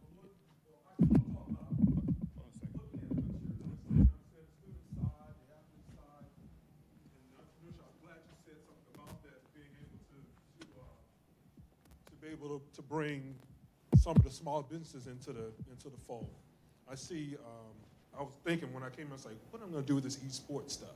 But Marc's always out there with something, so I had to come and see what he's up to. So what I was thinking in the back is, how can myself as a small business IT consultant be able to work a way into this avenue? And one of the things I come up with, your athletes, is their equipment that they deal with. Their computer's going to go down. They're going to need the latest hardware. They want to make sure they have the highest bandwidth, and make sure the throughput is getting through so they can get that game at the highest level. Like when you're dealing in the regular sports, you know, how can I get the lightest weight, most safe helmet, and whatever that may be, a piece of equipment. So just trying to think, how can a small IT business that want to be a big IT business can get into this space and help out this group and go to the next level. Yeah, thank you. Good question. And it's just as easy as promoting yourself as an esports IT guy, because to want to work with a company like FaZe or Optic or any of these guys, it's probably not going to happen. Just from the perspective of these guys are so in tune with their equipment, they probably just wouldn't need you. So where your specialty can be is localizing your expertise, getting some marketing out there around what you do and how you can help. And then if you want to grow, it's all scalability. So you're a one-man show here. Okay, well, all of a sudden Morgantown has a resident esports expert. When your gaming rig or your console goes down, you're the guy they call. So it's as simple as a little tweak in your messaging or in your local advertising that now you add the term esports, computer repair, high-performance computer repair. And majority of the parents, 98, 99% of their kids will never play in an esports competition. But they will have gaming computers at home. And maybe not gaming computers, they'll have computers. The guys that are playing on the $2,500 $2,000, $3,000, $4,000 rigs, they either built that themselves or they'll figure out how to do it. But the people who need your help and need your help often are going to be the moms and dads who have the 8-year-olds who are trying to play Fortnite and Apex Legends and League of Legends and WoW and all these other games.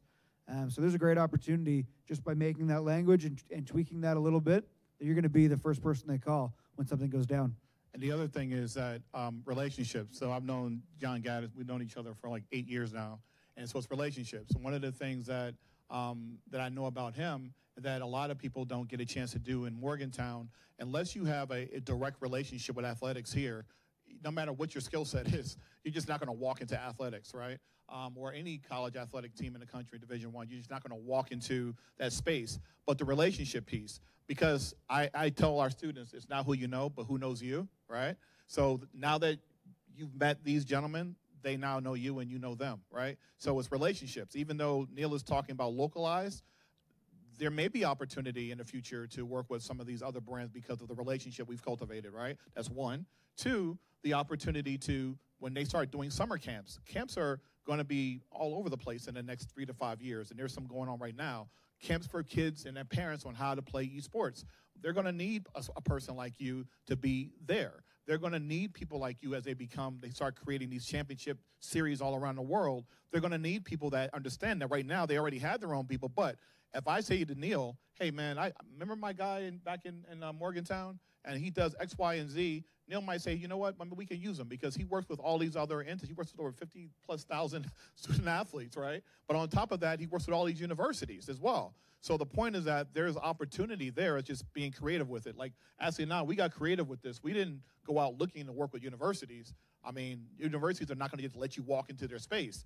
But then when we went and did something at University of Florida, and I did it at Harvard, it's called optics now. Then everyone's like, well, wait a minute. If Florida did it and Harvard did it, we should do it too, right?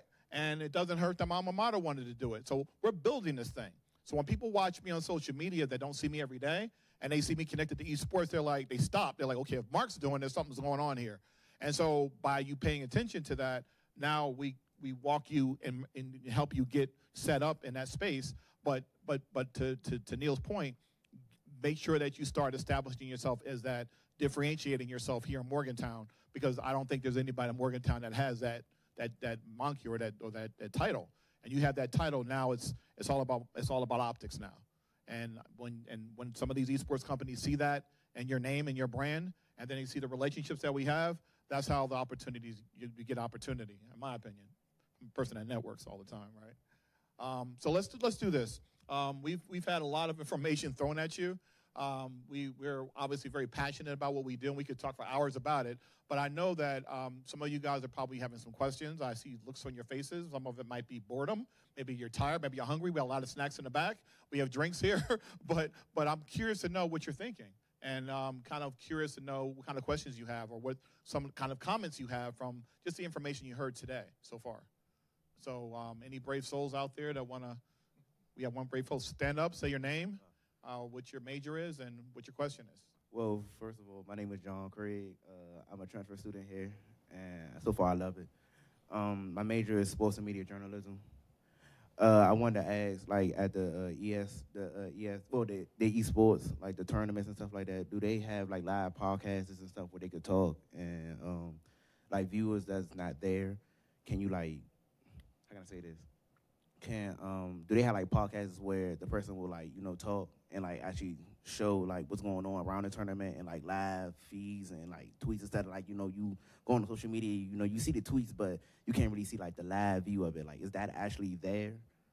Are you asking, do you want to come and do a podcast at one of these events? Is that what you're trying to ask? Yes. Like, you should ask that then, man. I mean, I want to. I just wanted to see, like, is it really there for real? Because I play games, of course. Like, I play every day, but I'm not like a big gamer where I would like go in a tournament and think I could win. But at the same time, like, I'm a journalist major, so I could bring like the speech and the talking to the events, that like for the kids, I honestly like the people around my age, the lower generation, that I want to like actually bring the speech to it.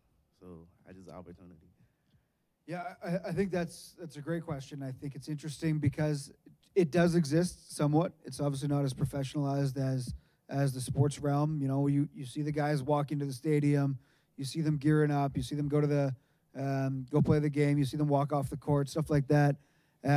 What my advice would be is there's opportunity in that space, but it needs to be something that you're passionate about, and it needs to be an authentic entry point. So to say there's an opportunity and I want to do that, the question I would ask is why? And if it's a game that you don't necessarily know a lot about, or you don't really love, or you can't speak the way that those gamers would speak, like if it's League of Legends, I don't even try and talk about League of Legends because I just don't know it. So I would say take a look at what you love, take a look at what you can go to a situation with and add more value than you're going to extract from it. And if that happens to be around any specific game that you're passionate about and you think that that's something you're interested in, then chase it down. Run with that dream. All right, I can actually answer that question. Why I do want to do is because I love like talking to people. I'm the talker. I love like entertaining people. I do it all day, every day. I can make a lot of people laugh. Like I love just being. Make us laugh. No, I'm kidding. I mean, I'm kidding. I'm kidding. I love talking. Like I love talking to people. I've never been shy to actually get up and actually like talk to like a lot of people. So yeah, like that's actually like it's actually a passion thing I do want to do. And what I don't know, I'm actually curious to like actually learning more about and actually like get into detail so I can know it. And, you know, I actually can talk about it and, like, the things I really don't know about. This is what I suggest. I would suggest that you come to a tournament, an event. One of the bigger events that you're going to see ever is this event coming up in Houston in May. I would advise you to come and check it out. There's going to be with various, let me show you, go back to the slide. These are the games that are being offered at the event. And you can learn more about the event by going to it and paying attention to it, asking questions, and then that'll give you some perspective of what it is you want to do. Because it's great to have the natural talent, but you also need to have some skill set and understand what you're talking about. And once you do that, you're on fire. You could do anything you want to do in this space. But it's just a matter of getting the opportunity. But if I were you, and Neil said to you, yeah, the opportunity's there, but the most important thing is going to something so that you can learn and see it, the space. Just going there and just saying, hey, I'm here, I want to make you laugh, they're going to look at you like you're crazy. Because the industry is very, very tight-knit, and there's certain jargon and there's certain people that know how to speak the language. And I'm confident that you're going to learn the language. And once you learn the language and you put it together with your personality and your gifts that you have, you could be one of the leading faces in the space. Who knows? Seriously. I'm not saying it just to say it. I'm saying it because it's real. Yeah, absolutely. Absolutely. Yeah, I'm Gary Lotsky. I teach over in sport management. This question is for Neil. Neil, you said that your organization, or your company, is basically like the NCAA. So, you know, the NCAA makes a lot of their money through TV. How do you guys make money? So if you remember the chart that I put up there, the top fold is brands. So most of our money is through sponsorships currently. The thing about esports, and this is what will be a challenge to the industry to become that true monetization vehicle that we all hope it to become, is exactly correct. NCAA, NFL, NBA, they all make a lot of money through TV and media rights. Now, what we've done in this industry, and I don't mean my company in particular, is from day one with Twitch, and how I talked about that, it's a free platform for people to go online and create their content. And then that platform, the reason you've got 100 million monthly users is there's no barrier to entry. It's free. So you just go to your computer, you go to your phone, you want to watch me, you queue up my channel, and you watch it. Now, I make money based on the advertising dollars that Twitch would run against my programming. So the challenge that we'll face is esports doesn't need TV. TV needs esports. But from a business perspective, we need those advertising dollars. So whether we get them through linear TV or whether we get them through brand deals or whether we get them through streaming deals or merchandising deals, it doesn't really matter to us. I don't think esports is going to be I don't think TV is going to be a great vehicle to get esports out to the audience, because the audience that is watching TV currently isn't watching esports. If you're 25 and under, if you're 30 and under, you very likely have either a slimmed down bundle or no cable bundle at all. So that's going to be the challenge to the folks out there, the CBSs, NBCs, ESPNs, Fox, is how do they engage that millennial audience? And I think ESPN's starting to recognize that as everyone cuts the cords, and now they've got to invest a heck of a lot of money into creating an entirely new property called the College Esports Championships that they're going to hope to monetize against ESPN Plus and their digital platforms. And last year, one of the things I talked about, 40% of the money made in that space was sponsorships, 40%. And the funny thing about it is they keep calling non-endemic brands. Me and Ashley, we hate that terminology. It basically is just non-traditional brands in esports. But the point is that you're going to see more and more brands in different categories wanting to sponsor esports events. And I know I'm not going to let the cat out of the bag. I know next week Neil and his organization is making a really big announcement, another big announcement next week that's going to talk about the sponsorship of a major brand that's going to help monetize what they're doing. So you're going to see more and more of this happening. But also you're going to have to also get young people that may not want to work in esports itself. They can work for a big brand like Honda or Nissan or Apple or whatever it is and be the expert in esports and also translate that into esports as well. So we're not advocating that you all work for esports companies. You can work for major traditional brands and utilize that skill sets that you've obtained and be the person or the male or female that actually knows how to communicate with the esports brands, because the folks in esports they're still learning that. But the people that are in corporate America, they're learning.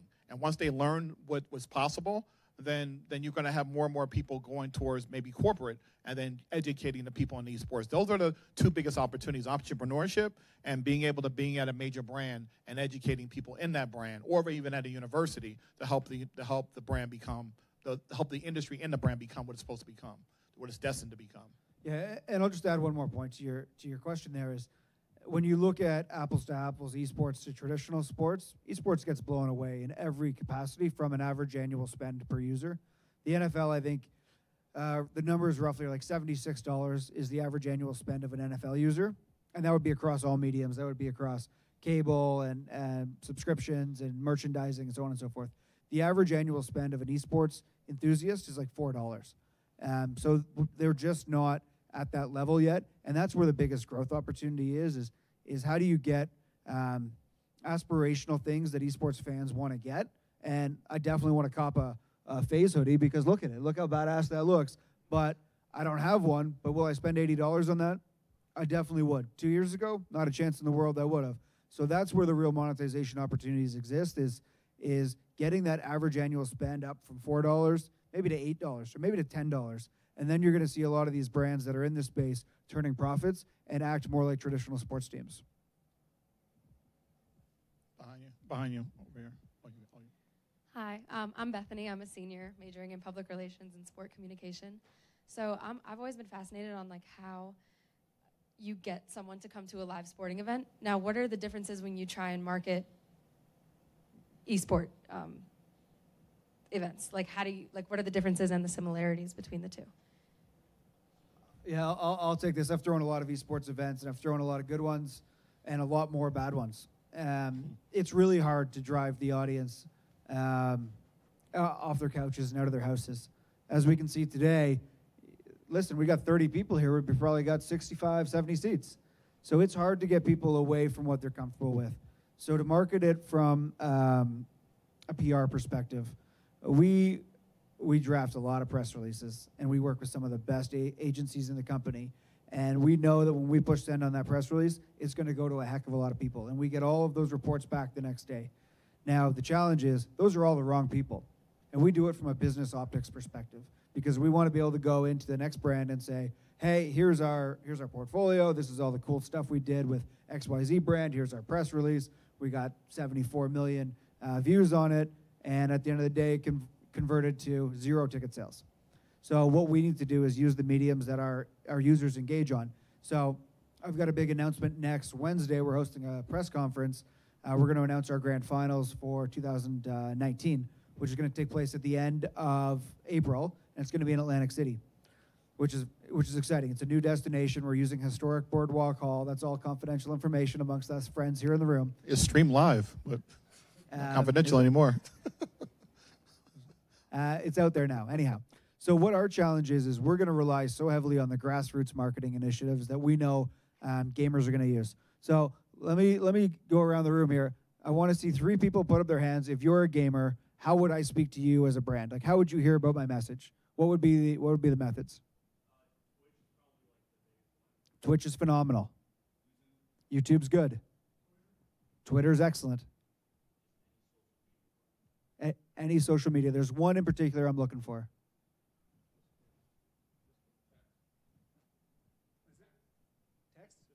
Text is good too. Discord's great. Word of mouth, that too. The final one is Reddit. So when you put all of those combined, none of those fit into your traditional box, except maybe Twitter and Facebook a little bit. But where we are marketing is we're going direct to the students. So what I did, and this is a bit of an example that will probably be useful, is Atlantic City is in the middle of nowhere.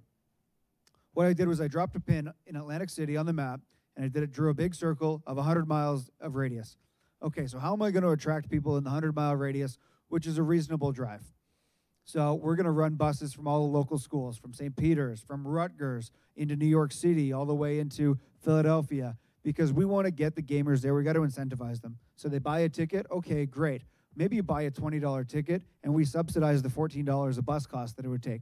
But now we get you on property. Once we get you on property, you're gonna buy food and drink. You're gonna buy merch. You're gonna play our games. You're gonna engage in our activities. You're gonna talk to our brands and sponsors. You're gonna probably go to our job fair. You're gonna go to our speaker series. And all of a sudden, what I've just done with that user is I've just had 15 different touch points around my brand, and none of them are around TV, traditional print, traditional social media, but it's all kind of guerrilla style and grassroots. I'm not saying that's better or worse, but I'm saying we're still so much in our infancy when it comes to having professional development around engaging the esports fans that we need people like you to step up and come into our industry and say, I'm young, I understand social medias, I understand communicating to people under the age of 30 and 25, whatever it may be, and here's what we should do for the next generation.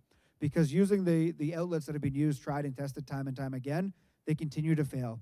Only the tier 1 esports events, the international, the LCS, the Call of Duty World League, only they see great success.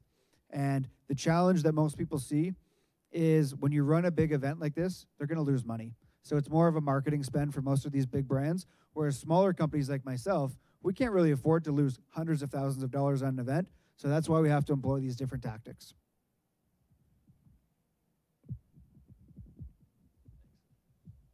Hi, I'm Anthony Rojas. I'm a senior marketing major. So my question is, do you think it's too late to actually start an organization or a team? And if not, what are some tips or pitfalls to avoid? A team on campus, you mean? No, just in general. A team like a team like a pro team? Yes, sir. Okay. The answer is no. It's not too late. The answer is you can start a team, but you need a really great team behind you, meaning the people behind you. So you can have a great vision. And what's your favorite game? FIFA. FIFA, okay. There's not a lot of money in FIFA. So let's choose another game. Pick someone else. Fortnite. There's a heck of a lot of money in Fortnite. So I'll give you 2 examples. The most undervalued asset in esports are guys like David. Because you can have a great idea and you can execute your business plan, but what you need is David to go to his people in the capital markets and fundraising and be able to go out and actually get some capital to execute your business plan much quicker than you could ever do it. And I say that because I live in Toronto. I had a friend start a team, came to me, wanted to co-start the team with me. I turned him down, and you'll see why that's not a funny story in a moment. He came to me maybe in April of last year, and then he got some capital markets guys behind him who are people who raise money. And now he's raising money. His team's worth $18 million. And it's really like a 3-man operation. They raised the first $5 million. They went out, they acquired a really good anchor team, which is Call of Duty. They've also got a really good Halo team. They've got a really good StarCraft player. So they went out and they needed that initial couple $100,000 a month in burn to be able to acquire top talent. Nothing builds a winning tradition. Nothing builds a tradition like winning. So now he's won some major events. He's got great branding. He's got great advocates. They have great social media. And now his team is actually worth a heck of a lot of money. But doing that on his own, he wouldn't have the ability to pay a player $4 or $5K, $6K a month. He needed to have money in his back pocket to do it, but it's not too late. There's 4 teams in the world that I think are untouchable right now. And they include FaZe Clan, Team Liquid, TSM, and Cloud9. Everybody else is still a tier 2 organization in my perspective. So if you get a group of young guys who are willing to eat, sleep, live, breathe, die for their team, that passion and energy will shine through, and you could make it to a tier 3 or tier 2 esports org within 12 months. So it's never too late with the right hustle and the right grind. Thank you. Hi, my name's Sean Ball. I'm a senior at West Virginia studying sport management.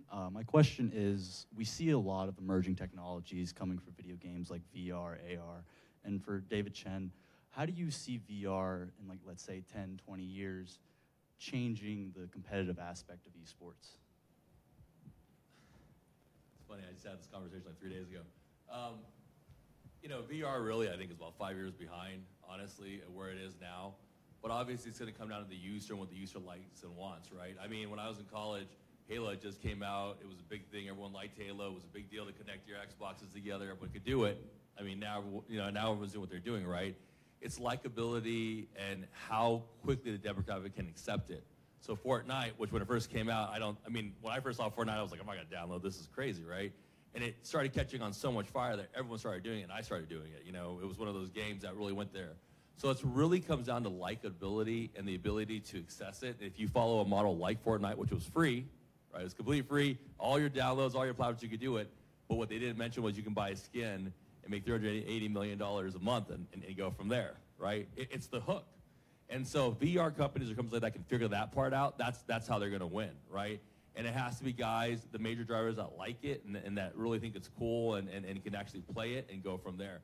I know for us, like, we're constantly, you know, as new games are coming out, like Apex Legends, like, our guys are playing it just because it's something cool and new, but it's also free, again, right? So if these VR companies can actually follow that pattern, then it should be, and it's widely accepted, then it'll probably be the future of the business.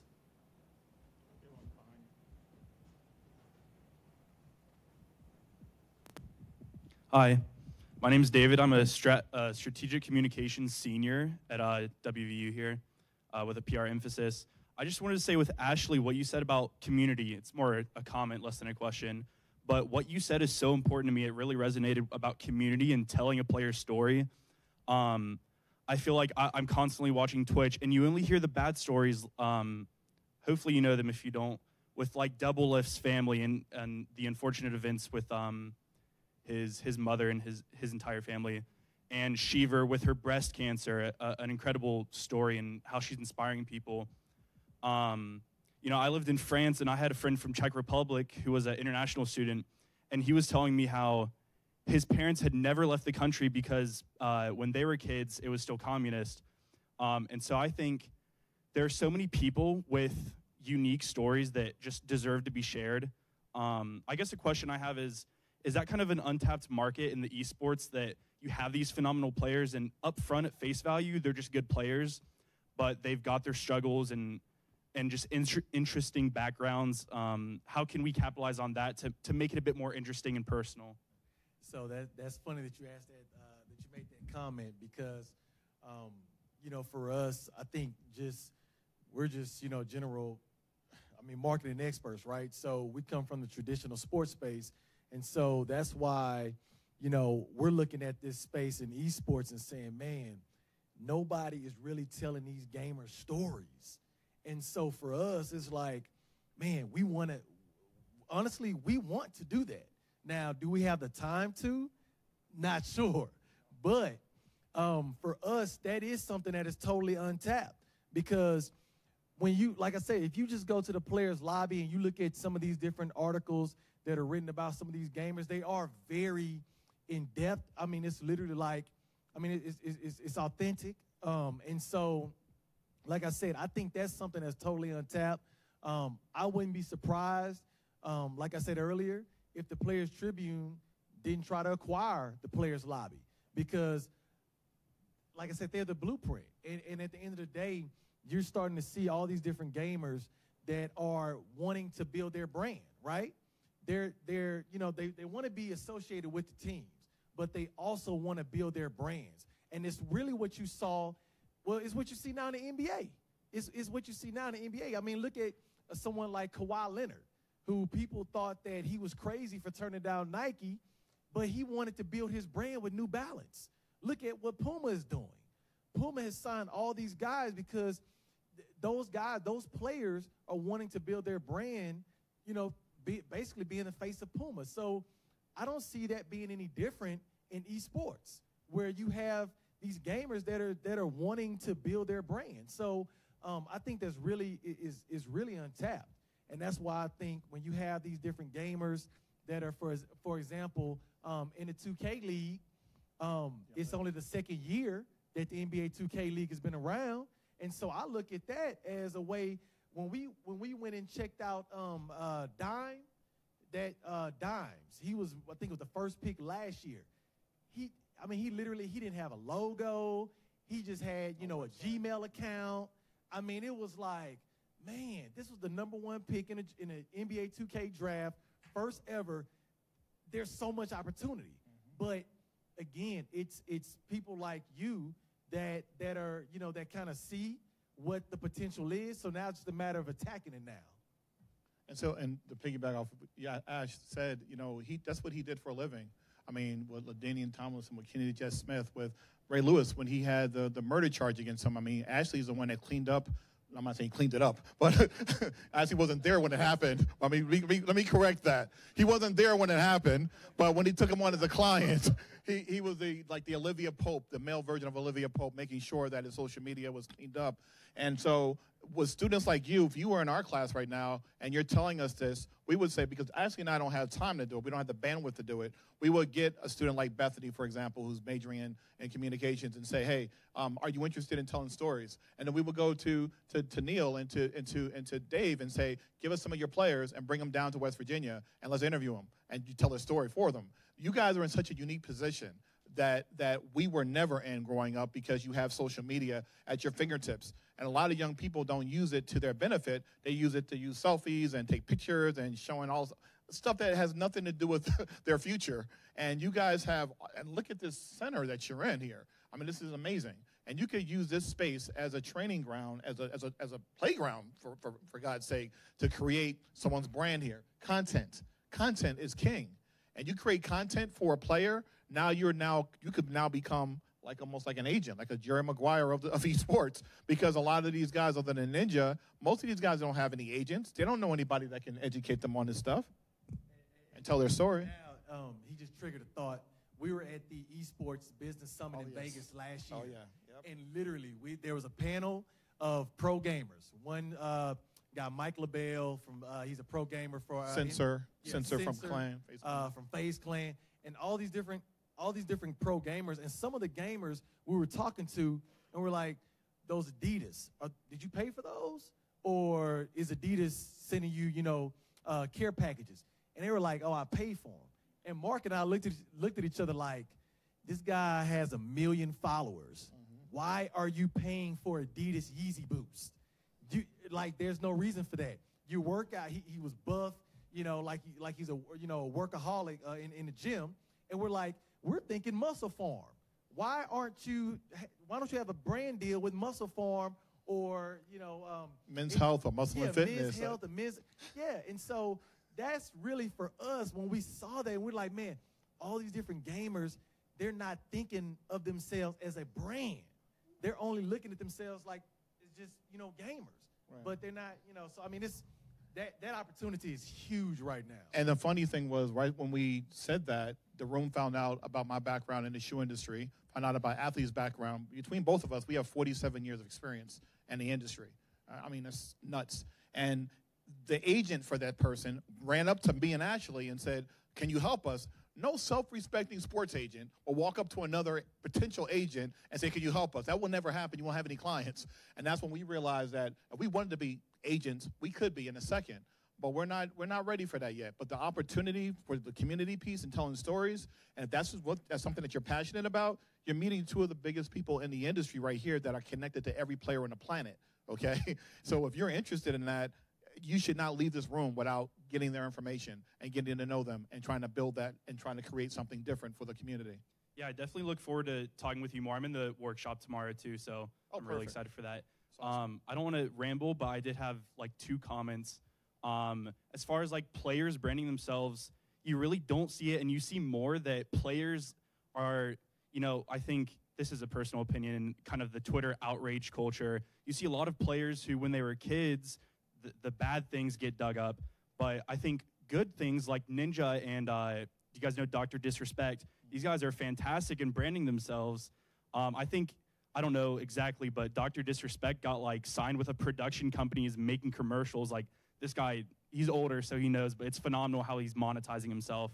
Whereas you have good players who are younger and they just love the game, but they don't know the business side. So I just wanted to thank you all for kind of the opportunity to learn more about this. And for Neil, I want to thank you for the collegiate aspect. We didn't get far, but I competed in a Hearthstone TESPA event my freshman year, and that was really nice because it gave me a sense of community that, you know, when I grew up, my parents didn't support any sort of gaming. It was complete nonsense, but it's kind of nice to hear that, like, the validation and that the collegiate kind of community here, it gives a sense that, like, there's a little bit of purpose to it. It's not just completely wasting time.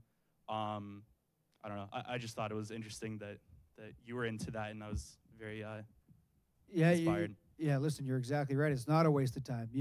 Anyone could look around the room and say, playing football, running into each other and throwing a ball up and down the field is a trivial task. Okay, well, maybe it is.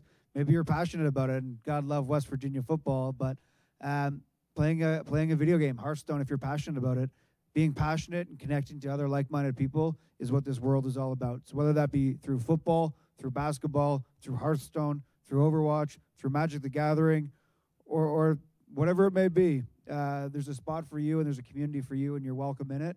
And I'm really happy you were able to play collegiate esports, and you're building a legacy that'll carry on for the rest of all of our lives. And I just had one question. Through my experience when I did that, it was very, I would call it inaccessible. I had to go on Reddit and find like someone who was interested in it to get on like that team. It was like 3 of us, and we were playing against other colleges.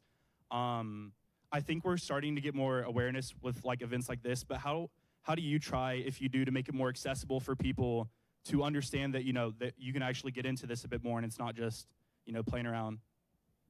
Yeah, here's the thing is we need people like you and Bethany who are marketing majors and PR majors to get our messages out there. I can be a wizard at building a business plan and a strategy, but getting the message out is that challenge that we face. And we've got 52,000 people who have registered and played through our platform, but there's 20 million people who are on college campuses today.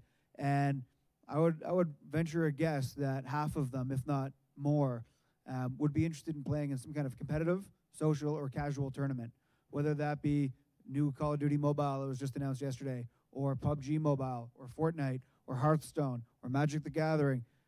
Everyone plays games at some level, and it's our biggest challenge is how do you get great and effective marketing, and how do you make sure that every student on every campus across the country knows about our league and finds it accessible. And as we grow our business, that's going to be the biggest opportunity in front of us. Thank you.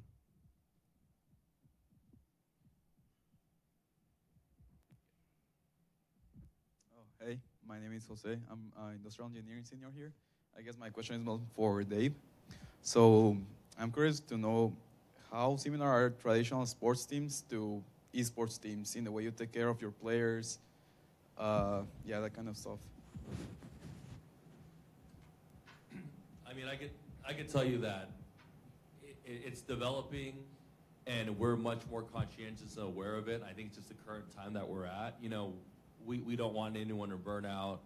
You know, it's weird because me personally, I actually was with 2 of our players last week at South by Southwest, and I told them to stream less. Don't tell anyone else I said that face, but I really did, because for me, it has to be mental. You have to be happy with what you're doing, right? And so I'm also, you know, with my capital group, I'm a big, like I said earlier, a big component of these guys doing what they want to do, following their dreams, doing things that are outside of just of things that are doing. Remember, this is a platform. This is a jump and spring from there. You know, for tomorrow, all you know, Fortnite doesn't make any more games, and you're done. There's no more Fortnite. Now you got to figure out how to play something else, right? So it really is a concept to where you're trying to do mental health and economic health and business health. And I think that also comes down to the individual person and how much it matters to them. I mean, there's guys in the industry who try to capitalize as much as they can, and I don't really care about you. You're 20 years old, you work to your bones. We're not one of those groups. That's just not the way we work. And that is why when I was approached, to join FaZe and be on their board, I said, sure, because I truly believe that's what they were doing. And so, for us, that's really, really important. Do you have any more questions, comments, thoughts? Yes. My students, well, Sean, he's a student of mine. He's in my class. He's heard me say, I believe you have, go to conferences. You will not believe the access that you have at conferences, access to people you would never have before. And so I tell him what conferences and sport management side to go to. What is a conference or an event? You mentioned the Las Vegas event. Is there something that if somebody's wanting to work in esports that they should try to go to that conference? And I tell my students, it's an investment. I know it costs money, but it may be well worth it. I was going to say, come to our class in Houston. I'm kidding. But the Business Summit definitely is the second annual Business Summit for esports. Ashley and I went last October, was it? It's in September this year in Vegas. They're trying to make this the mecca of, it's similar to what E3 was or is to the gaming industry for conferences. So every major brand is there. All the sponsors are there. The thing that we had an advantage of last year, there was no universities there, but maybe a few. And so we're now in a position, Ashley and I are working closely with the people that put it on making sure that there's more representation of universities, that there are competitions in terms of not just gaming competitions, but mind competitions as far as learning about the esports ecosystem with the different schools and competing against schools that way. Getting professors that are interested in sport management or in other disciplines to come to be a part of it. But if you're a young person interested in that space, that is probably the #1 conference to go to. And then Neil could tell you about some of the events that they put on, that they're going to be creating seminars and symposiums around it. I think you're getting ready to do one in April for one like that. So some of these bigger events that they're putting on, they're starting to have these programs that people that come into attendance of the championships, they get a chance to go to a symposium where they get a chance to learn about the ecosystem of esports and the business side of esports. That's very important now that the brands are starting to see the importance of that. But I think Neil can tell you some more about what they're doing and to give you some perspective. Sure, yeah, and I think the interesting thing is from a sport perspective, these conferences are great access. From an esports perspective, I'm going to be honest with you, half the time the conferences are a waste of time, because you're talking to the wrong people. You're talking to business people, you're talking to consultants, you're talking to folks that are there on the upper echelons that are trying to do business deals. Whereas if you want to speak to Apex or a Tfue or Ninja, your best bet, depends what you want to do, but hit them up on Twitter. If you're looking to speak to an athlete, if I was to speak to LeBron James, if I wanted to reach out to LeBron James, I wouldn't know where to begin. I could tweet at him, I could Instagram him, I could Facebook him. He's never going to get back to me. But the majority of people in the world of esports is that if you're looking to talk to your favorite athlete, gamer, celebrity, streamer, you can find them. You can have back and forth. If you want to name, I've had phone calls with Ninja, I've gambled with Ninja, I've gone to parties with Ninja. And that's LeBron James of our world. You know, Courage, big streamer, know that guy very well. We've crushed a lot of beers together and had a lot of fun. But that's the difference in this world, because as I was speaking to this gentleman here, if there's a way that you can add value to their lives without just going up and saying, yo, Ninja, what's up? How are you? I love you. Or, yo, LeBron, what's up? That interaction to LeBron is so meaningless to him. And that interaction to Ninja is so meaningless to him. Although he might treat it differently and be more receptive to it, the thing with any interaction you're going to have is make sure you're ready for it. And the reason I say make sure you're ready for it is make sure that when you meet them, you've got a unique, different, and better value prop to say, hey, Ninja, I was looking at your stream, and I thought maybe if you put this overlay in there, it might be more attractive to sponsors. Listen, hit me up on Twitter. Let's talk about this.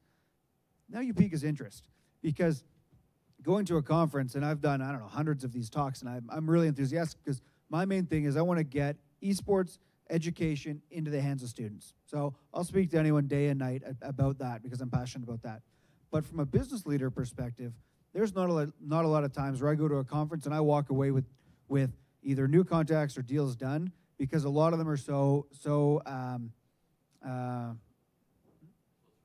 yeah, exactly. David's point. It's what's for them. It's you get a minute of their time, and they ask for a minute of your time. You have a little exchange. It was great. You put their business card in your pocket, and you carry on with your life.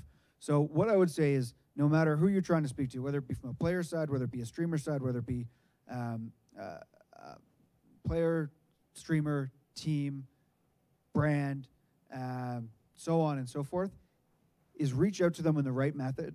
Reach out to them on the mediums that they engage with. If you want to reach me, my email address is neil@cstarleague.com. And if that's a business proposition, you got my attention.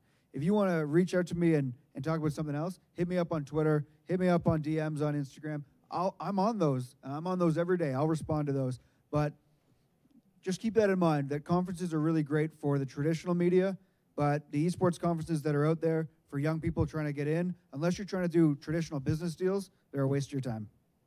And one of the things that you might be interested in is that even though we're way down in Houston, don't think that you can't communicate with us, because we will Skype you in, our class. We have about 4 universities. They bring their students to our class every Monday. My class is from 5 to 8. 5 to 8, okay? People leave our class at 11 o'clock at night sometimes because what 1 a.m.? Yeah, exactly. He came to our class. Our students are so engaged that the people that come to speak to them, they're so impressed with them because we prepared them for everything. They're prepared. And we only have 1 class. So universities around the country are thinking, do you guys have a program? What's going on there? We bring the top people in the industry there to interact with our students, and we share. So we have Houston Baptist, Prairie View, Texas A&M, Texas Southern. Their students come to our class religiously, and they're not even in the class, and they stay at 10, 11 o'clock at night at times. And they already have their own classes to come to. That's how interactive and how cool our class is. But because we prepare them, and we also give them opportunities to meet, not only meet and shake hands with these folks, but they're also going to get a chance to intern, and they get a chance to be in that space. It's something that is invaluable, and that's why these relationships that we have with these guys are going to continue to manifest with other people that they know. So everyone that they know, we know, and vice versa. And that's why we're way ahead of the game in terms of academic stuff. So if you're interested, I'm an alumnus here.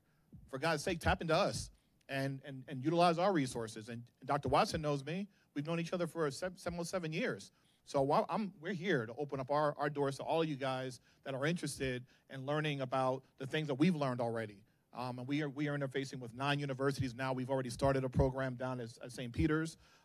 We're getting ready to start the program down in Houston, and about 4 other schools in the next couple weeks. So we're happy to be here to help you and give you some advice. Come and share our resources, and that's what we do.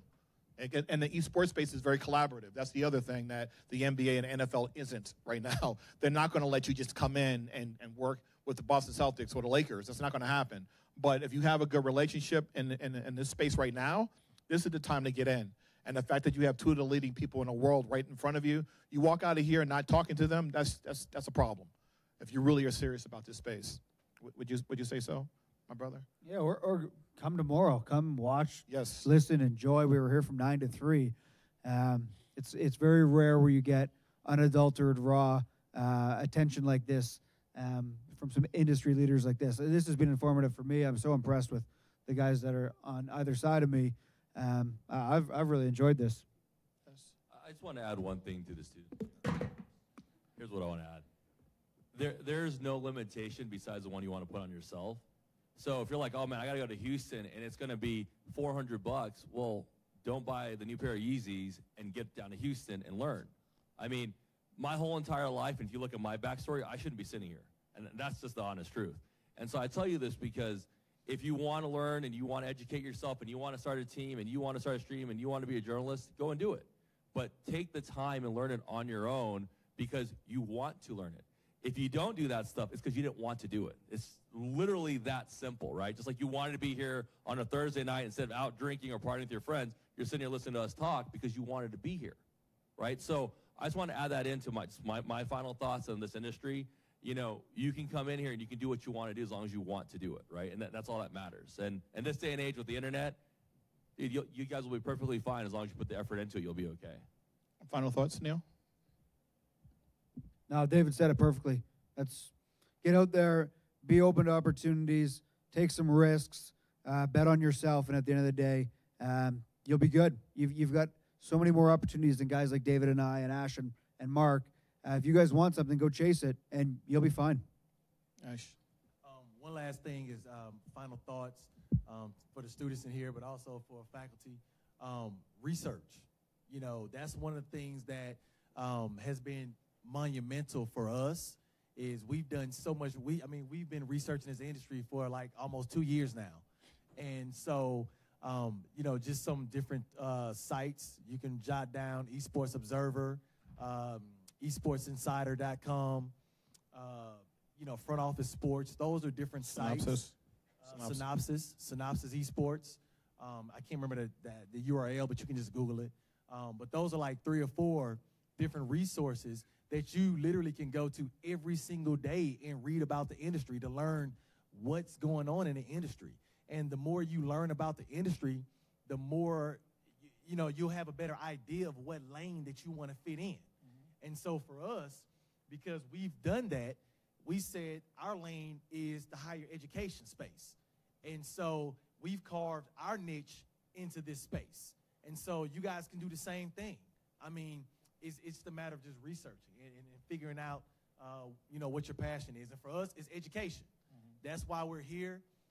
These guys are here with us because our goal is to go around the country and to educate students, faculty, staff, parents about this industry. And so that's why we get that type of love from these guys, because we're literally adding value to this ecosystem through education. So that's just my final thoughts. Yes. Great job. No, you're good. No, I mean it's like usually it's not both of us at the same time being passionate. One of us is at the same, but never at the same time are we passionate at the same time. But I'm honored to know all 3 of these brothers here. I feel like they're all my brothers, and Ash is one of my best friends and great business partner. And I just want to say, folks here at West Virginia, out of all the schools that I can talk to, even if I'm at Houston, if I'm at St. Peter's, doesn't matter. I went to school here. It's my alma mater, so I'm very proud to be a Mountaineer. I'm proud to come back here, and I'm excited when I send emails to Dr. Watson, and he's just like, every time I send him messages about esports, he smiles and laughs. I just can't believe this is happening, right? Because we're both traditional sports guys, but at the same time, he's enjoying learning more about the industry. And that's what's exciting about it, because if someone like Dr. Watson, who's very serious about his academics, but he's also open to the possibilities for the students in the major, it's going to happen slowly but surely. And this is indicative of that by having this event. So I want to, again, thank the CPAS, the College of Reed College, and the College of Business for putting this event on. We're excited. Tomorrow we're going to have an event from 9 to 3 as the Esports Masterclass. There's 20 students that were selected to go through a 4-hour intensive kind of a boot camp of what esports is. And then at the end, with about an hour and a half left, Neil and on our team, we're going to come together and give the group an assignment to do. We're going to divide the group maybe 4 groups of 5 or 5 groups of 4, and they're going to come up with a marketing or a plan to present to us like Shark Tank, and they get 10 minutes to present to us, and then the winning team gets something specific, a nice prize pertaining to esports. We can't announce what that is yet today, but it's going to be something monumental, something very significant for the students here at West Virginia. And so if those of you, we're going to do the event in the room next door. So it seats about 30. So if people are interested here just to want to listen and sit in and see what we're doing, we're going to put everyone in separate rooms, like around the 4.5 hour mark. So they'll be in one room here, another group will be in a room over there, another room over here, and we're going to go from each room just listening to see how they're going about putting together their plan. It's pretty exciting. We did this at University of Florida, and it was just one of the most amazing things we have ever seen, putting people together that don't know each other from different disciplines and coming up with an amazing strategy to talk about. I think in Florida we did the Collegiate Star League. I think it was something there. But the cool thing is that we're looking forward to seeing the students that are going to participate tomorrow. And we actually have about 4 or 5 different majors out of the 20 students, which is really powerful to see the kind of backgrounds everyone has. I think a few of you guys are participating in it or are here today. Bethany and someone else. What's your name? Oh, all you guys, stand up. The people that are participating tomorrow, stand up. Okay, so you got 1, 2, 3, 5 people out of the 20. That's awesome. So we look forward to having you in class tomorrow. And all of you guys already asked questions, which is great. So we look forward to seeing you tomorrow. And then right now, I just want to, again, thank the panel of Ashley, Neil, and Dave. Give you guys a round of applause. And we're going to be here throughout the evening. If you guys have any questions, further questions that you have from us, we'd be happy to entertain them. And thank you for being a captive audience, and we look forward to talking to you. Thank you.